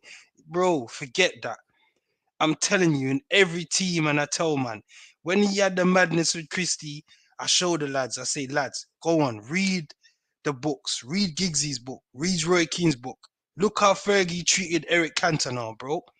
Everyone turned up in their suits for the cup final. Cantona had a tracksuit on. You get what I'm saying, Dre? Giggs is sitting there. Everyone's like, raw, what's Fergie going to say to Eric? Fergie turned around and go, lads, that's Eric. You see in every team, bro, yeah. Players. That's a nice shirt. you see in a team, bro, yeah. People can front and say whatever, yeah, but the manager always gonna have players that he can rely on, Dre. It's a team, it's a sport. There's always gonna be. I'm not saying they're gonna take the piss or whatever, but they're always gonna be players that you can sit down, rest assured, knowing, yeah, I know Eric's gonna perform today. You know, like that, Dre. There's man like that, bro. In every team. What you say, bro? like, because that first season he justified, because we had a good season that first season under Ten Hag, innit? Well, Europa League semi-final, it was a quarter semi, whatever it was. We were unlucky. It wasn't until Slabhead came on. We were destroying Sevilla. You know what I mean? This is it. We're a good season in the league, but you know, FA Cup final as well, won the League Cup. Like, it was good that first season, so it was kind of justified in terms of getting rid of Cristiano Ronaldo, innit? In a way, because the form didn't really dip. Because Ronaldo Rashford went on a madness second half of the season. You know what I mean? So that kind of papered over that. But everything since the beginning, that first game last season against Wolves still sticks in my brain as some of the most open football I've ever seen in my life, bro. And you would think, raw, okay, I can't play this way no more, you know, because we're getting battered. Like, even that first Champions League game last season was at Galatasaray, and it was open. You would have thought, you know what, I need to change. This is where I ain't got no time for McLaren. Benny McCarthy's talking nonsense in the press. I'm looking at Ruud van Nistelrooy and our other guy that's on the bench with him, because these are managers, bro. These are actually managers. And these are guys that Ten Hag asks for. What are you doing? What are you saying? Like, I'm expecting to see something different. And it's night and day with United, because one, like Crystal Palace a week ago, arguably that's one of the best football I've seen us play under Ten Hag. The only thing that was missing was goals. And that was off the back of slapping Barnsley and beating Southampton. So how in the space of a week do we go from that nonsense against FC20 to being carved up on a plate by Tottenham? Like, what's going on, bro? And it's the same shit for the last year. If it weren't for the FA Cup final, you wouldn't be in a job. Our form over the last, 15 games, Everton have picked up more points than us. That's a joke. Everton. Our form in the league is atrocious in this calendar year, bro. His substitutions are bro, the Palace game, yeah? The fact he didn't start Rashford was crazy. You know he's a confidence player. Everyone knows he's a confidence player. He's just back 3 in a week. You play him, bro. Even if you don't deliver. I know off the back of them 2 games, he's going to give you more of what he gave you in those 2 games, trying to do that, than what he's given you a year ago. You know what I mean? Then, yeah, you take off Xerxes and then you put Rashford up front to accommodate Garnacho. Then you move Rashford back to the left to bring on Højlund. What was the point? That upset the whole rhythm. Like, Rashford must be thinking, like, is this guy an idiot? Why don't we just bring off Xerxes for Højlund? I agree, Jay. Up front for 10 minutes? Like, I think that messes with players were looking like, bro, what are you doing? I think he's trying to find a balance, though, innit? He doesn't know his best team, not yet. He doesn't know his best team, Jay. Trust me. See, when everyone's fit, you can have a better idea. I think personally, I was thinking today, you know what? He might as well just go 2 up top, you know? You might. I think, yeah. Xerxes and Højlund, bro. Why not? I think we're going to see that. With someone they can play off. I think we're going to see that on Sunday. Xerxes is going to play where Bruno plays. I think we're going to get slapped. Not necessarily, Jay. Not necessarily, Jay. Jay, we need Malaysia back. Luke Shaw, obviously, I thought you'd be back by now, but we know what he does. So we need Malaysia back, Jay. Jay, we got to have competition for places, Jay. It's shocking. Think about it, yeah? We got 3. Well, it's a back 5, including the keeper, yeah? The only player there that's been there for years is Dalot. Watch the difference in attitude. I know a lot of United fans, he's been this. Watch the difference. Watch where teams put their attackers. or should I say, look where the team see as the weak link, where they emphasize the Dallo. attacks. Thank you. Dallo. I'm trying to tell, man. From the start of the season, he's the problem. You see, even the Brighton game, it's Dallo. It's Dallo, you know, it's not engaging. A man crossed the ball and they scored. On his side was where they scored the winner, you know. Where was he? But before that, the first goal, he's not tackling, Jay. He doesn't engage. This is why Brennan Johnson hit the foot of the post, because he can do what he wants. He doesn't engage. So the guy crossed the ball because he wasn't tackling, and they went. That's why we equalized, etc. You get my point, bro. That's how they went 1-up. And then in the end, I could say it's him and Matswari because obviously he's from a corner. So I don't want to singling him out on that. But I'm telling you, bro, yeah? Think about it. Look at the Liverpool game. Obviously, man's going to say, Casemiro gave away the ball. Them men are gone high up the pitch, out of position. Dallo is a liability. I'm not saying he's the problem because there's other players not on form either. But you see him, he needs to sit down on the bench for a minute. Trust me, Jay. He needs to sit down, and in order for us to do that, we need players back. We need players back, or the manager has decisions to make, bro. You can't have man holding up their hand after 2 minutes. He has the whole bench, bro. That's culture, bro. Otherwise, he's gonna do it again. There's no repercussions. There's nothing. There's no fines. There's nothing. It's too easy to just, yeah. Sorry, lads. You know what? Come what on, I man. found was so annoying. I was listening to Gary Neville, and he tried to blame Rashford for that first goal. You hear him? Why is he not running back? Yeah, I'm like, what? So I'm saying, Jay, that ain't got nothing to do with like. See what I'm saying bro. You can kick Van der Ven down, you know. Yeah, you gotta take on the foul him. But you know what? I don't even blame him either because it's so early in the game, Jay. You don't want to get a yellow card after 2 minutes. I hear you. In hindsight, you're gonna say foul him, but I saw what he done. He challenged him back to Matswari. Matswari challenged him to Delit.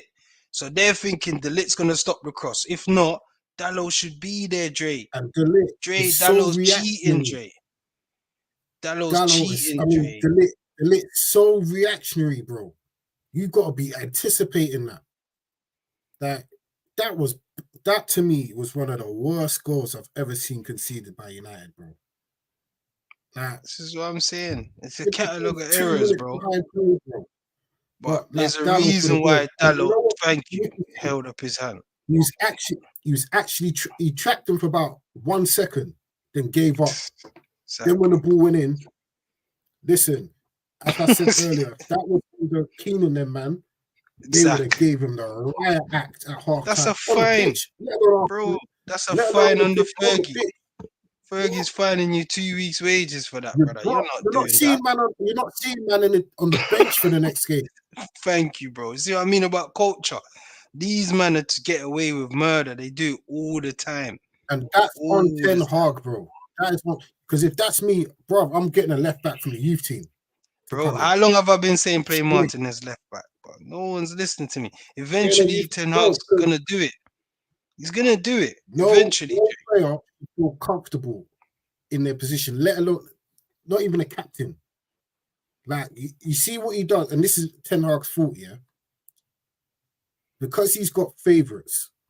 It's kind of like under Oli. Oli had favourites blatantly. We all knew that. That's what cost him his job. You see when you're buttering up Bruno, and I'm not even. Let me leave Bruno and Rashford alone. Let me leave them alone. Dallo, because the man's playing rubbish. When you're buttering up Dallo, he's playing rubbish, letting in goals on his side consistently. And other man in the dressing room was seeing that. And like, raw. So he knows he's going to play next week. So, all right, cool. Casemiro makes mistakes against Liverpool. He's dropped. And that's a 5-time Champions League winner. All right, cool. Eriksen's in. Scored a goal, but was a part at fault for the equaliser. Right, he's dropped. Okay, cool. So Ugarte had a stinker against Tottenham, so I guess he's dropped now, yeah? That's what their men are going to be expecting. So when they don't see that against Porto or Villa, okay, I know where it is now. Ahmad, I think he's got the right side locked down. He must be looking at that team sheet on Sunday and seeing his name on the bench like raw. So you're telling me a man that's not even his side is basically better than me. You prefer him in a big game. Because I don't get why Garnacho is playing on the right. But every time he's come on this season, he's played on the left. In theory, like you said, yeah, there's two players for every position. The only man that should be taking Ahmad's spot in that team is Anthony. And Anthony's done nothing to take that spot from him. So Ahmad should be playing. You know what I mean?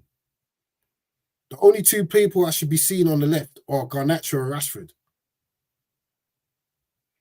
The only man I should be seeing up front now, because we've got two strikers, is Xerxes or Højlund. I should never see Rashford playing up front now. But I'm still seeing Rashford playing up front. It don't make no sense.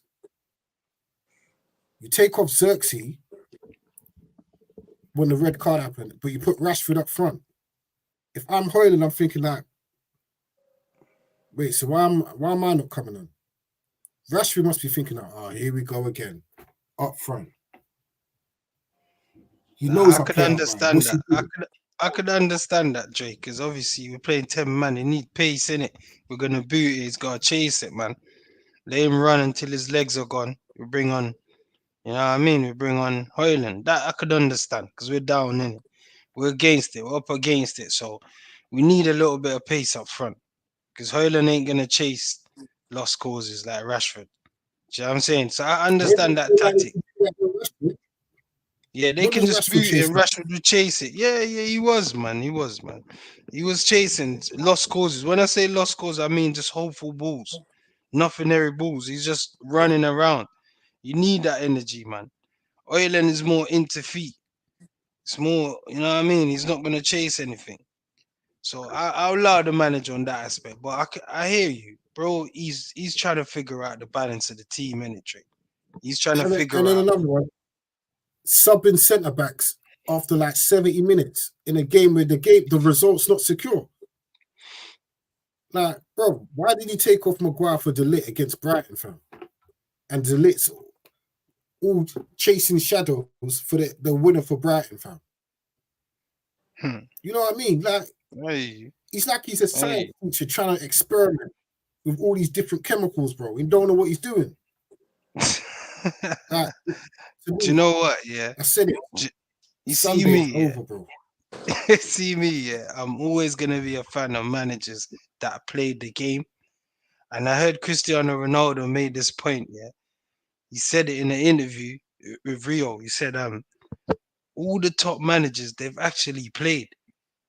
Sir Alex, Pep, Ancelotti. He said all of these guys has actually been on the pitch. They played football, so they know. He's saying there's managers now, they sit behind computers and they know tactics and numbers and formulas and all of that. And they think, yeah, they can, you know. So I don't know what Ten Hag needs. Maybe he needs to just, how can I say it?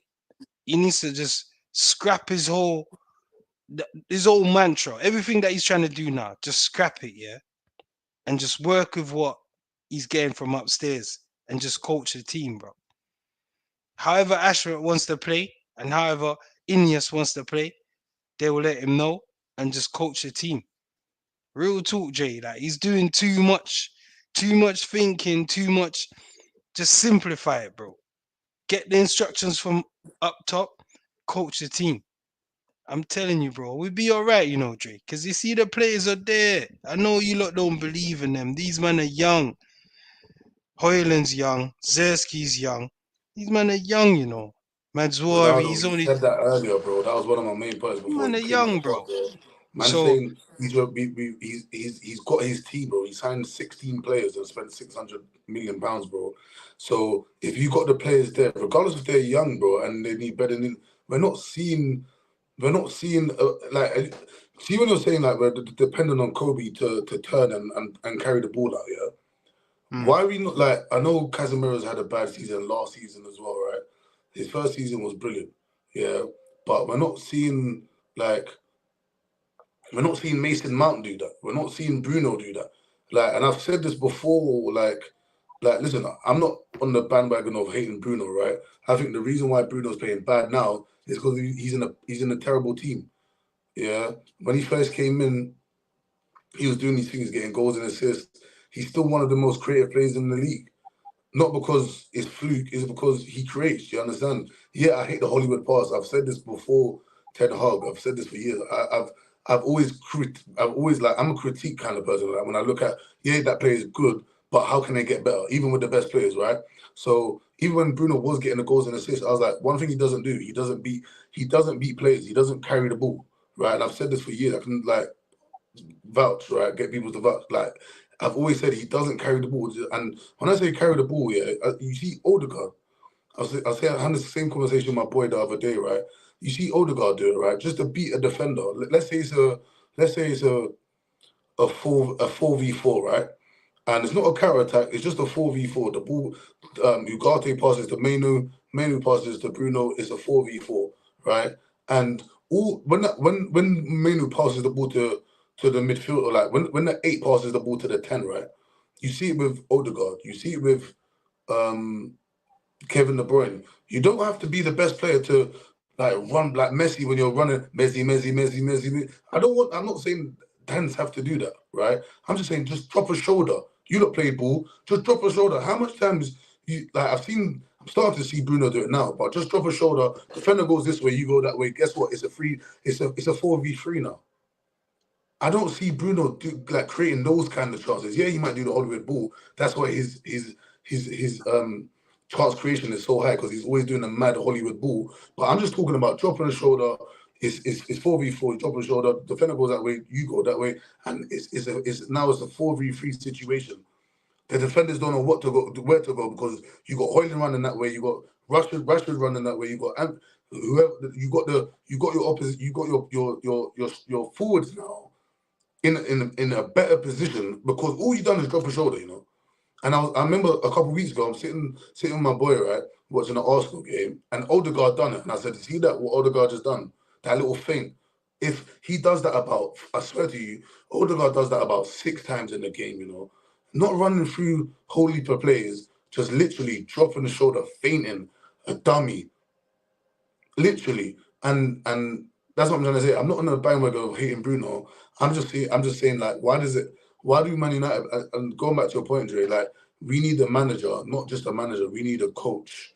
We need someone that's going to coach these players. And I think when we got rid of Oli, and then we had Radnick, unfortunately, running the ship for a bit, and he was saying all the mad stuff in the interview. A lot of Man United, when it was linked to Ten Hag, I can't remember every single manager it was linked to, but when it was linked to Ten Hag and Ten Hag got the job, a lot of us were excited because we were like, right, this guy's a coach. He's going to bring out the bet. Look what he done 4 years ago with De Ligt and all the players like De Jong and yada, yada, yada at Ajax. So that's why we was excited. But I think that's my biggest disappointment as a United fan. I don't see no coaching. I don't see no coaching. I see he's brought in Menu, but Menu is a wonder kid. You understand? Garnacho is a wonder kid.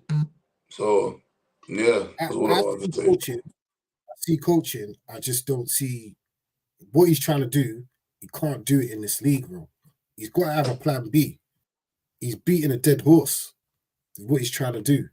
You've got to have a plan B. You can't just keep playing out the back.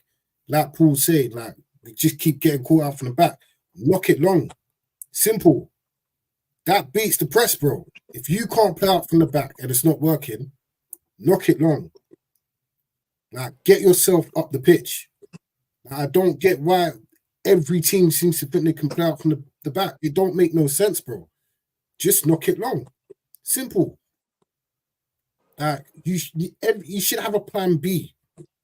And also, you've got to understand that if we're losing a game and we're under the cosh, I don't even blame Ten Hag for this. It's got to be the responsibility of the players. Just be like, you know what, 10, 15 minutes, we're not as getting through. Let's shut up shop for a bit. I've heard Roy Keane say this on the overlap. He said, if we're under the cosh and we're a goal down, he'll say to the lads, 10, 15 minutes, just shut up shop. Let's keep it like this till half time. We're going at the break and then we regroup. Simple. Like, it's Ten Hag to me, he's on borrowed time. But at the same time, the players' responsibility, there's experienced pros on the pitch, bro, that should know how to manage a game. They don't need to be their hand held by the coaches on the sideline. Bro, if you're under the cosh, just shut up shop. Keep it tight for 10, 15 minutes. Weather the storm, bro. Like, how the hell? Like, Tottenham scored after 2 minutes. But after 10, 15, it could have been 3 or 4-0, bro. Literally. After the second time they threw on goal,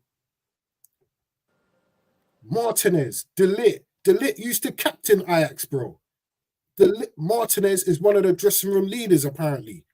Bruno is the captain, bro. Like, Marcus Rashford is a senior pro. Like, bro, one of these men should say, yo, keep it tight at the back, bro. Relax. Let's just sharp shot for a bit. Weather the storm, bro. Nothing. Bro, see, No accountability. No one shouting at the man. You know what I'm saying? Like, bro, like I said earlier, bro, if De Ligt does that on any sort of pitch with a proper dressing room, he's getting cussed out in the dressing room, and I wouldn't be surprised if someone clipped him around the head, bro.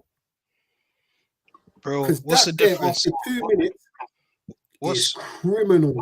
what's the difference And it between goes De Ligt and Harry Maguire?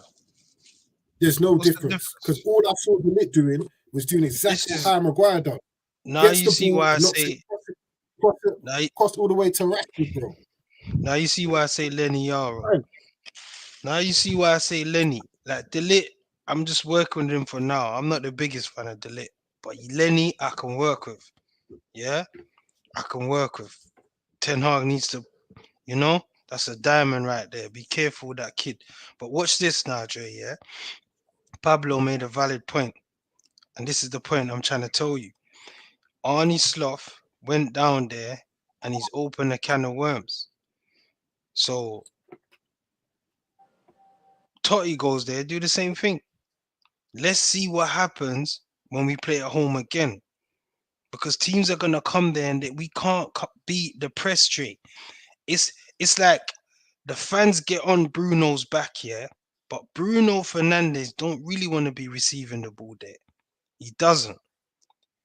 Do you get what I'm trying to say? Like, if he stays in his position like Odegaard does, then he can drop a shoulder and all of that. But he's not gonna get on the ball. He's not gonna affect the game. He's gonna be non-existent. He's not gonna have any touches. Lads, our press resistant player is Kobe Mainoo, is Ugarte. Ugarte ain't gonna be turning, dropping a shoulder, beating, man. He's just gonna keep it simple, make triangles, drag the player away, and make the space for Kobe.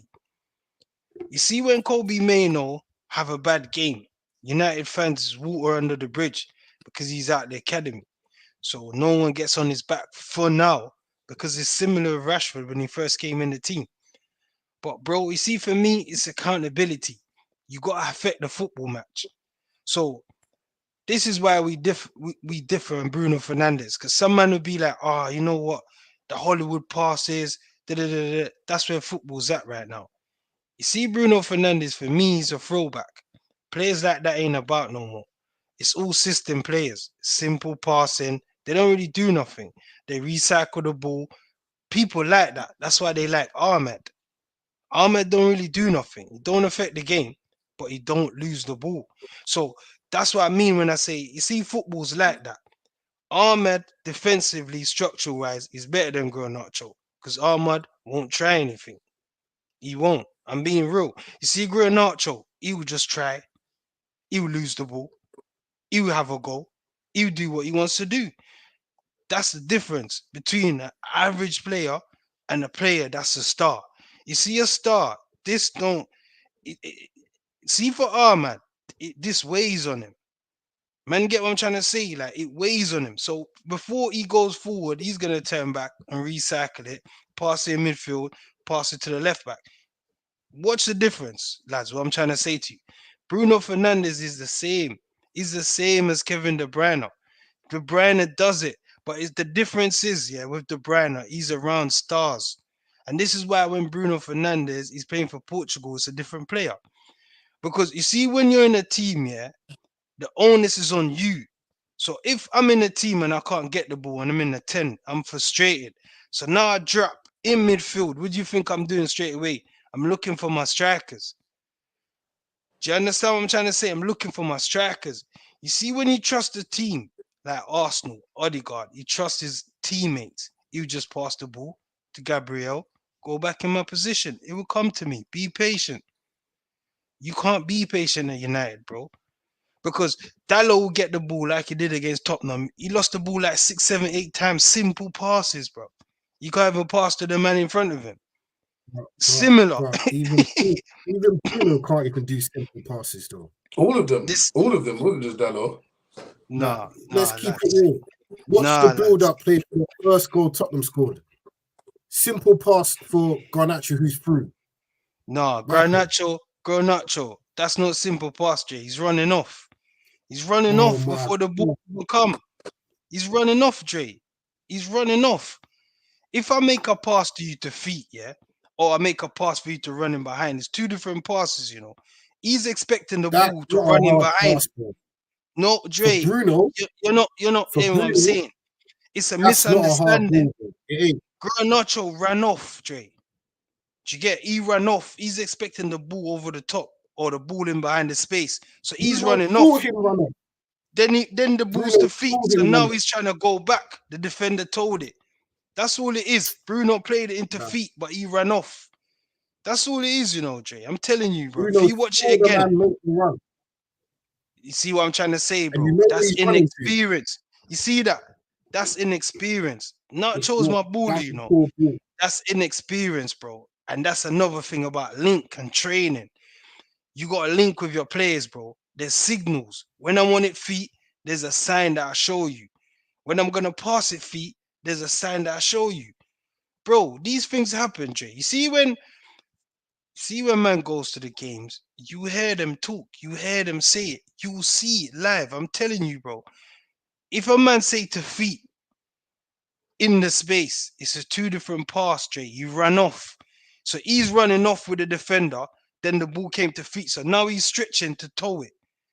That's all it is. And then If you Rashford get see the the ball. man running, yeah, and you know Garnacho likes to run into space. Why are you playing the ball to feet? It's Brett J. Come on. You can't single out You one know how he situation. plays. You But can't. This is gonna happen, that's what Dre. This is gonna build up the happen. goal, bro. This is gonna happen for every team in the Prem, bro. And it's Not not the every first pass time you, Bruno does not it a lot. not He every makes the pass wrong you, decision.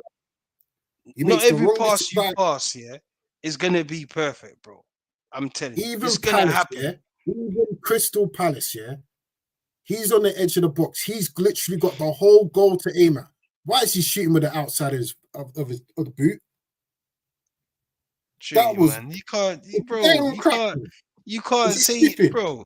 You can't say stuff like that. It's football, you know. Once you make a decision, that's it. Oh You can my only make gosh. one decision. Joe, you Man, can't say say that, why? man. Oh It's my Why? gosh. because when he first come to United and he's scoring them goals outside his foot and it Dre, goes you in. can't You No, don't say, but blame him. Dre. Once you make a here's the thing. decision, that's it. Here's You the thing. can't take it back. Here's the thing with Bruno, and when he scored them goals, he was in front of no one, That's it. in front You of can't. nobody.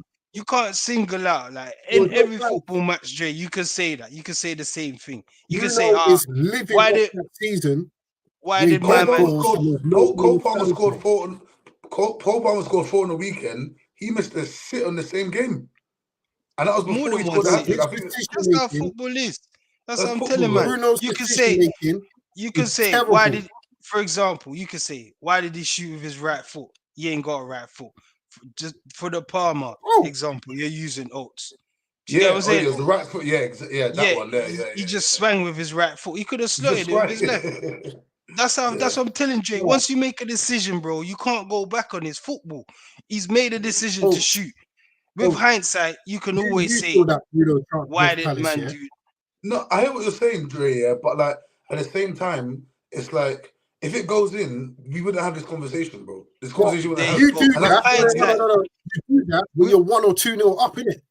Jay, with hindsight, Why you can always say it. 0-0, bro? You need a bro. That's fancy business, bro. What are you doing? When you're blessed with That's hindsight, bro, you doing that nonsense, you know.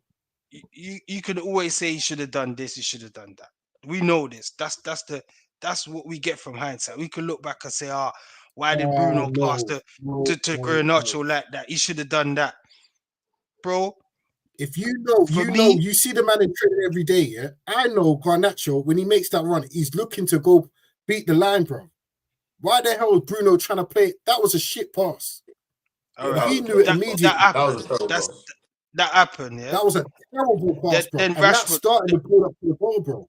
Then Rashford got the ball back. He told it to Garnacho. Garnacho ran off. You man got to remember, these men are young, you know, they're inexperienced, and Garnacho's my guy. He ran off.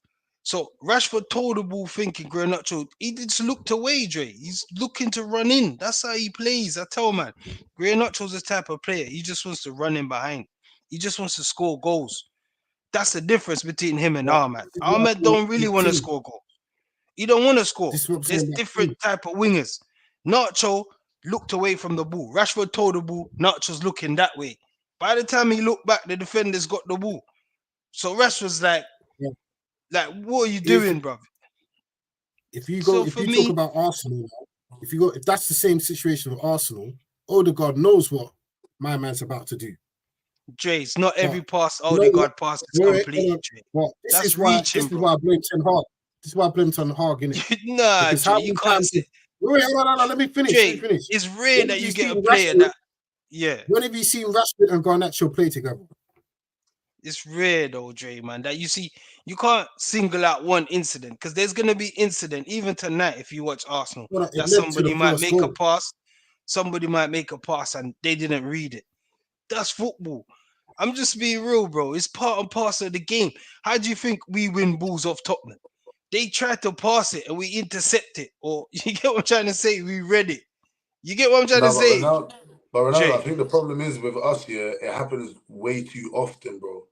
It happens way too often in like, why does it happen? Like, especially in the Tottenham game, like, it wasn't just Dalot that was giving away passes. He gave away about 6 passes. He gave away the ball like 6, 7 times. I see De Ligt do it. I see Martinez do it. You're having the crown, you've got to do it. Like, and I'm thinking, oh my gosh, and then you're hearing Old Trafford groans, and you're thinking, there we go. The mood is just getting dampened. But it's just like, why can't just one player?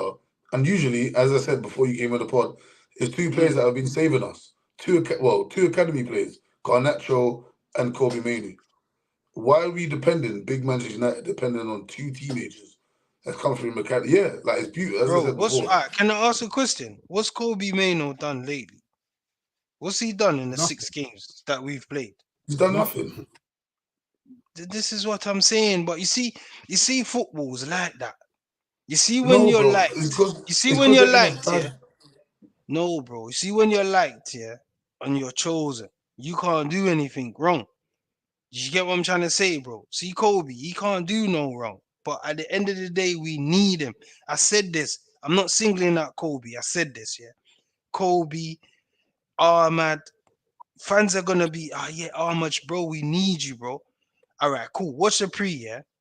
Ahmad scored 1 goal. 1 goal, you know. 1 goal, a deflected goal for the whole season. But yet still, there's United fans that will say he should play. Why? You gotta affect football matches, bro.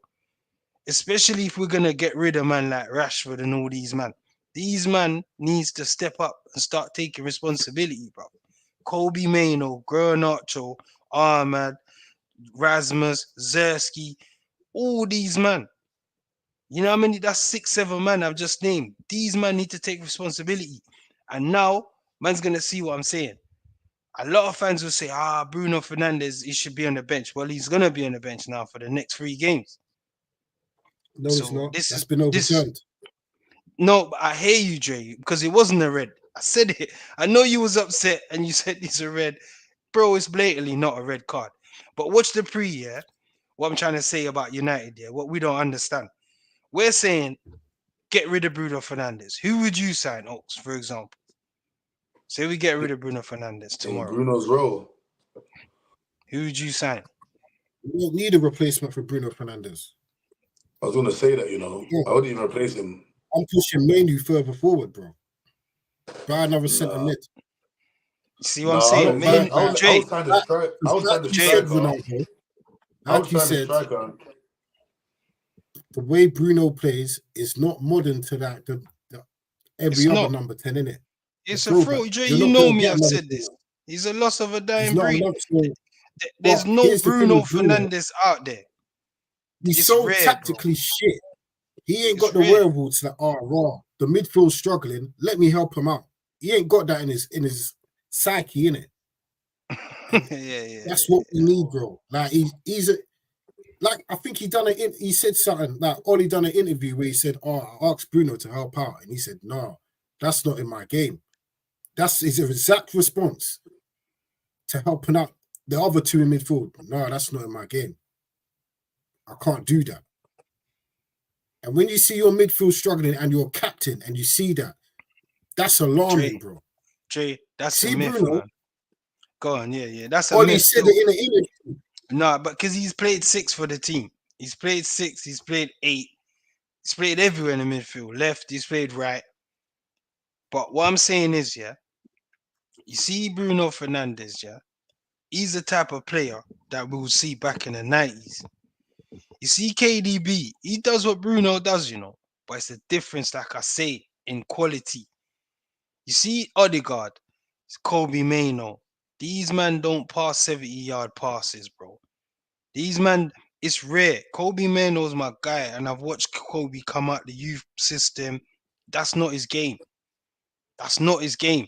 You see what we say Bruno does too much. These Hollywood passes. That's not Kobe's game. It's not. I'm telling you that like there's players out there that can't do them things. We take them things for granted. Man hitting Rashford from the dugout 70 yards across the next side of the pitch because we know the pitch that's 75 yards. And man's hitting Rashford from there. Kobe, that's not Kobe's game. I'm telling you, see a midfield has to have balance. This is what I'm telling man. You see the press resistant, what you're saying Bruno should do, the ball carrying, the taking the ball with his back to goal, the turning. That's Kobe's game. Man, see it. But at the end of the day, he's young. He's young, bro. So we're not gonna get like a consistent level of performance for 38 games from a 19-year-old, bro. The media just gas him up. We're not. I'm gonna keep it real. We're not. So there's gonna be games that, bro, he was struggling in the Tottenham game. Nobody talks about this because, which is right, you go to the skipper, and I fully agree. Give him the criticism. Nobody talks about this. Kobe was lost. You see, in the Tottenham game, yeah, he was lost. I know Ugarte is thinking in his head, I was coming here to cover this midfield, but bro, this midfield is peak because the man next to me don't run. Kobe don't run. He just jogs, bro. He ain't got the legs to run.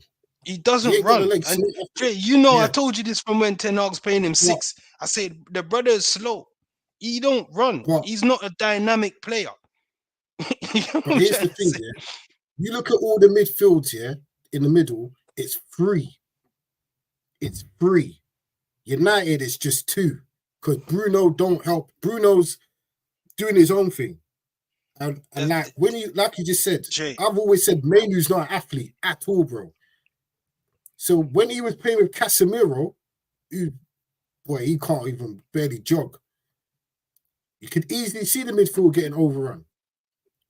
And like you said about Ugarte, he must be thinking like, bro, I'm doing like 5 man's job here, bro. this is it. Now I know why Casemiro aged about 15 years last season, bro. This is it. But it's gonna find a balance, Jay. It's early days, man. Ugarte came late, you know. He came I'm not late, gonna bro. lie, No yeah. preseason. It's early days, Jay. It's I gonna think work. Bruno Bro. needs a rest. It's You gonna might as work, well man. give Mason Mount. You might as well give Mason Mount a couple games. Nah, I think he's gonna rest Kobe Mano, bro. You see, football's like that, you know, Jay. See, when you see a man go like this, Mahami's gone, brother. That's it. He needs a break. But the media's gonna spin it and say he's had a long summer. he's at time with England and he needs to this and that. Bro, I know. It's narratives. That's what journalism is. So he's protected. But at the end of the day, Kobe's been missing for the 7 games, bro. I agree. He created 2 chances. He gave both of them chances. Southampton Zertsky, Totti Zertsky. He gave them sitters. I fully agree. But man's got to understand Kobe's learning, bro. The same thing that happened to Casemiro against Liverpool happened to Kobe Mainoo, but no one focused on it. Man got barged off the ball. But that's how football is, Dre. See, when you're liked and when you're disliked is a big difference, bro. Kobe Mainoo needs to sit down. The best we've played this season, but take out Palace, Kobe ain't playing. I'm telling man, I said this before, even before the Totti game, and I say it and I'll still say, even if we won against Tottenham, Kobe needs to play at least 20 to 25 games in the Prem. He shouldn't be playing that level of game consistently. He's not at that level yet, Dre. He's gonna get found out. He's young, you know, bro. Tactically, he's not at that level. Physically, he's not at that level. But because he is a generational talent, as everyone will say, he needs to play. Bro, watching the game, Kobe Mainoo is out of position so many times. But you see the commentators, they don't say anything. I'm telling you, bro, I keep it 100. You see, Sunday, yeah, man's right next to Ugarte. Then he's reactive. He's losing the ball. Then he's jogging back. Brother, come on, man. Come on, bro. Kobe don't get no criticism, Dre, because he's a kid. And it's a similar with Ahmad. He don't get criticism because we're going to say he's young. Garnacho is young. We got a young team, bro. Just face it, man. We got a young team, bro. Zersky, Rasmus. It's kids, Jay. It's patience, man. Let's wrap this up because we've been talking about United for 2 hours now. Let's get a definitive answer. By the time we record the pod next, will Erik ten Hag still be manager of Manchester United? I'll start with you, Oates. Well, this time next week, Tuesday. Yeah. This time next week, Tuesday. I'm not gonna lie, I hate doing this, sitting on the fence, but I do like. I think, I don't know. This is what I mean by sitting on the fence. Potentially, he could be sacked, right? But I think Ineos going to keep him.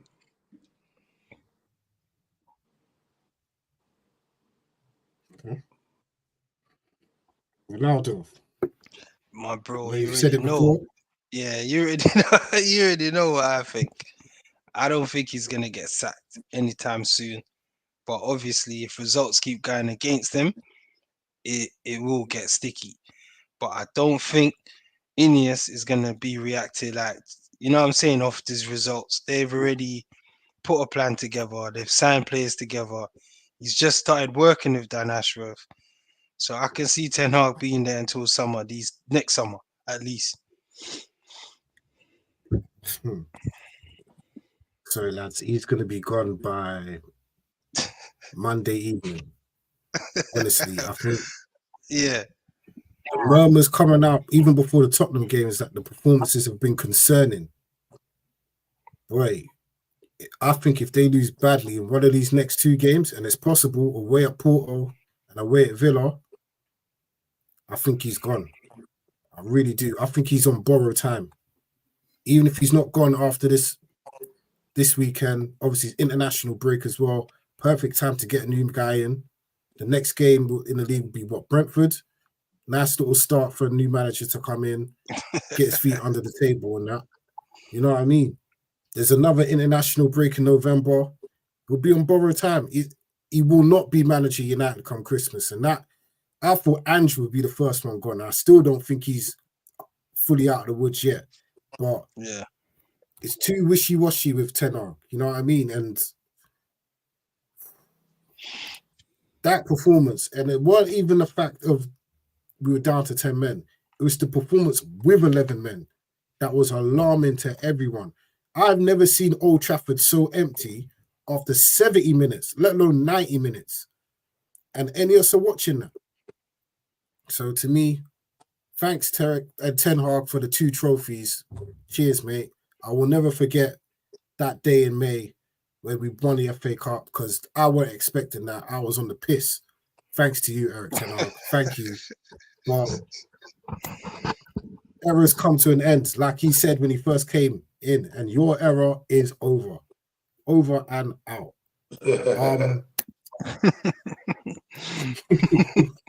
We usually do the weekend preview, but for time, we'll cut short. We're back next week with a very special episode of the pod. Very special episode of the pod. I'm looking forward to it next week. But thank you for watching this Manchester United crisis meeting. Wait. Oates, Ronaldo, any words before we depart? Yeah, man, we're here, man, for the love of the game. Stay locked in. Don't know. It's a lot to come. Pause. No Diddy. Was it? No Diddy for real. Anyway, for myself, Dre, Ronaldo, Oates, we'll be back next week. We're out. Peace. Peace. Peace.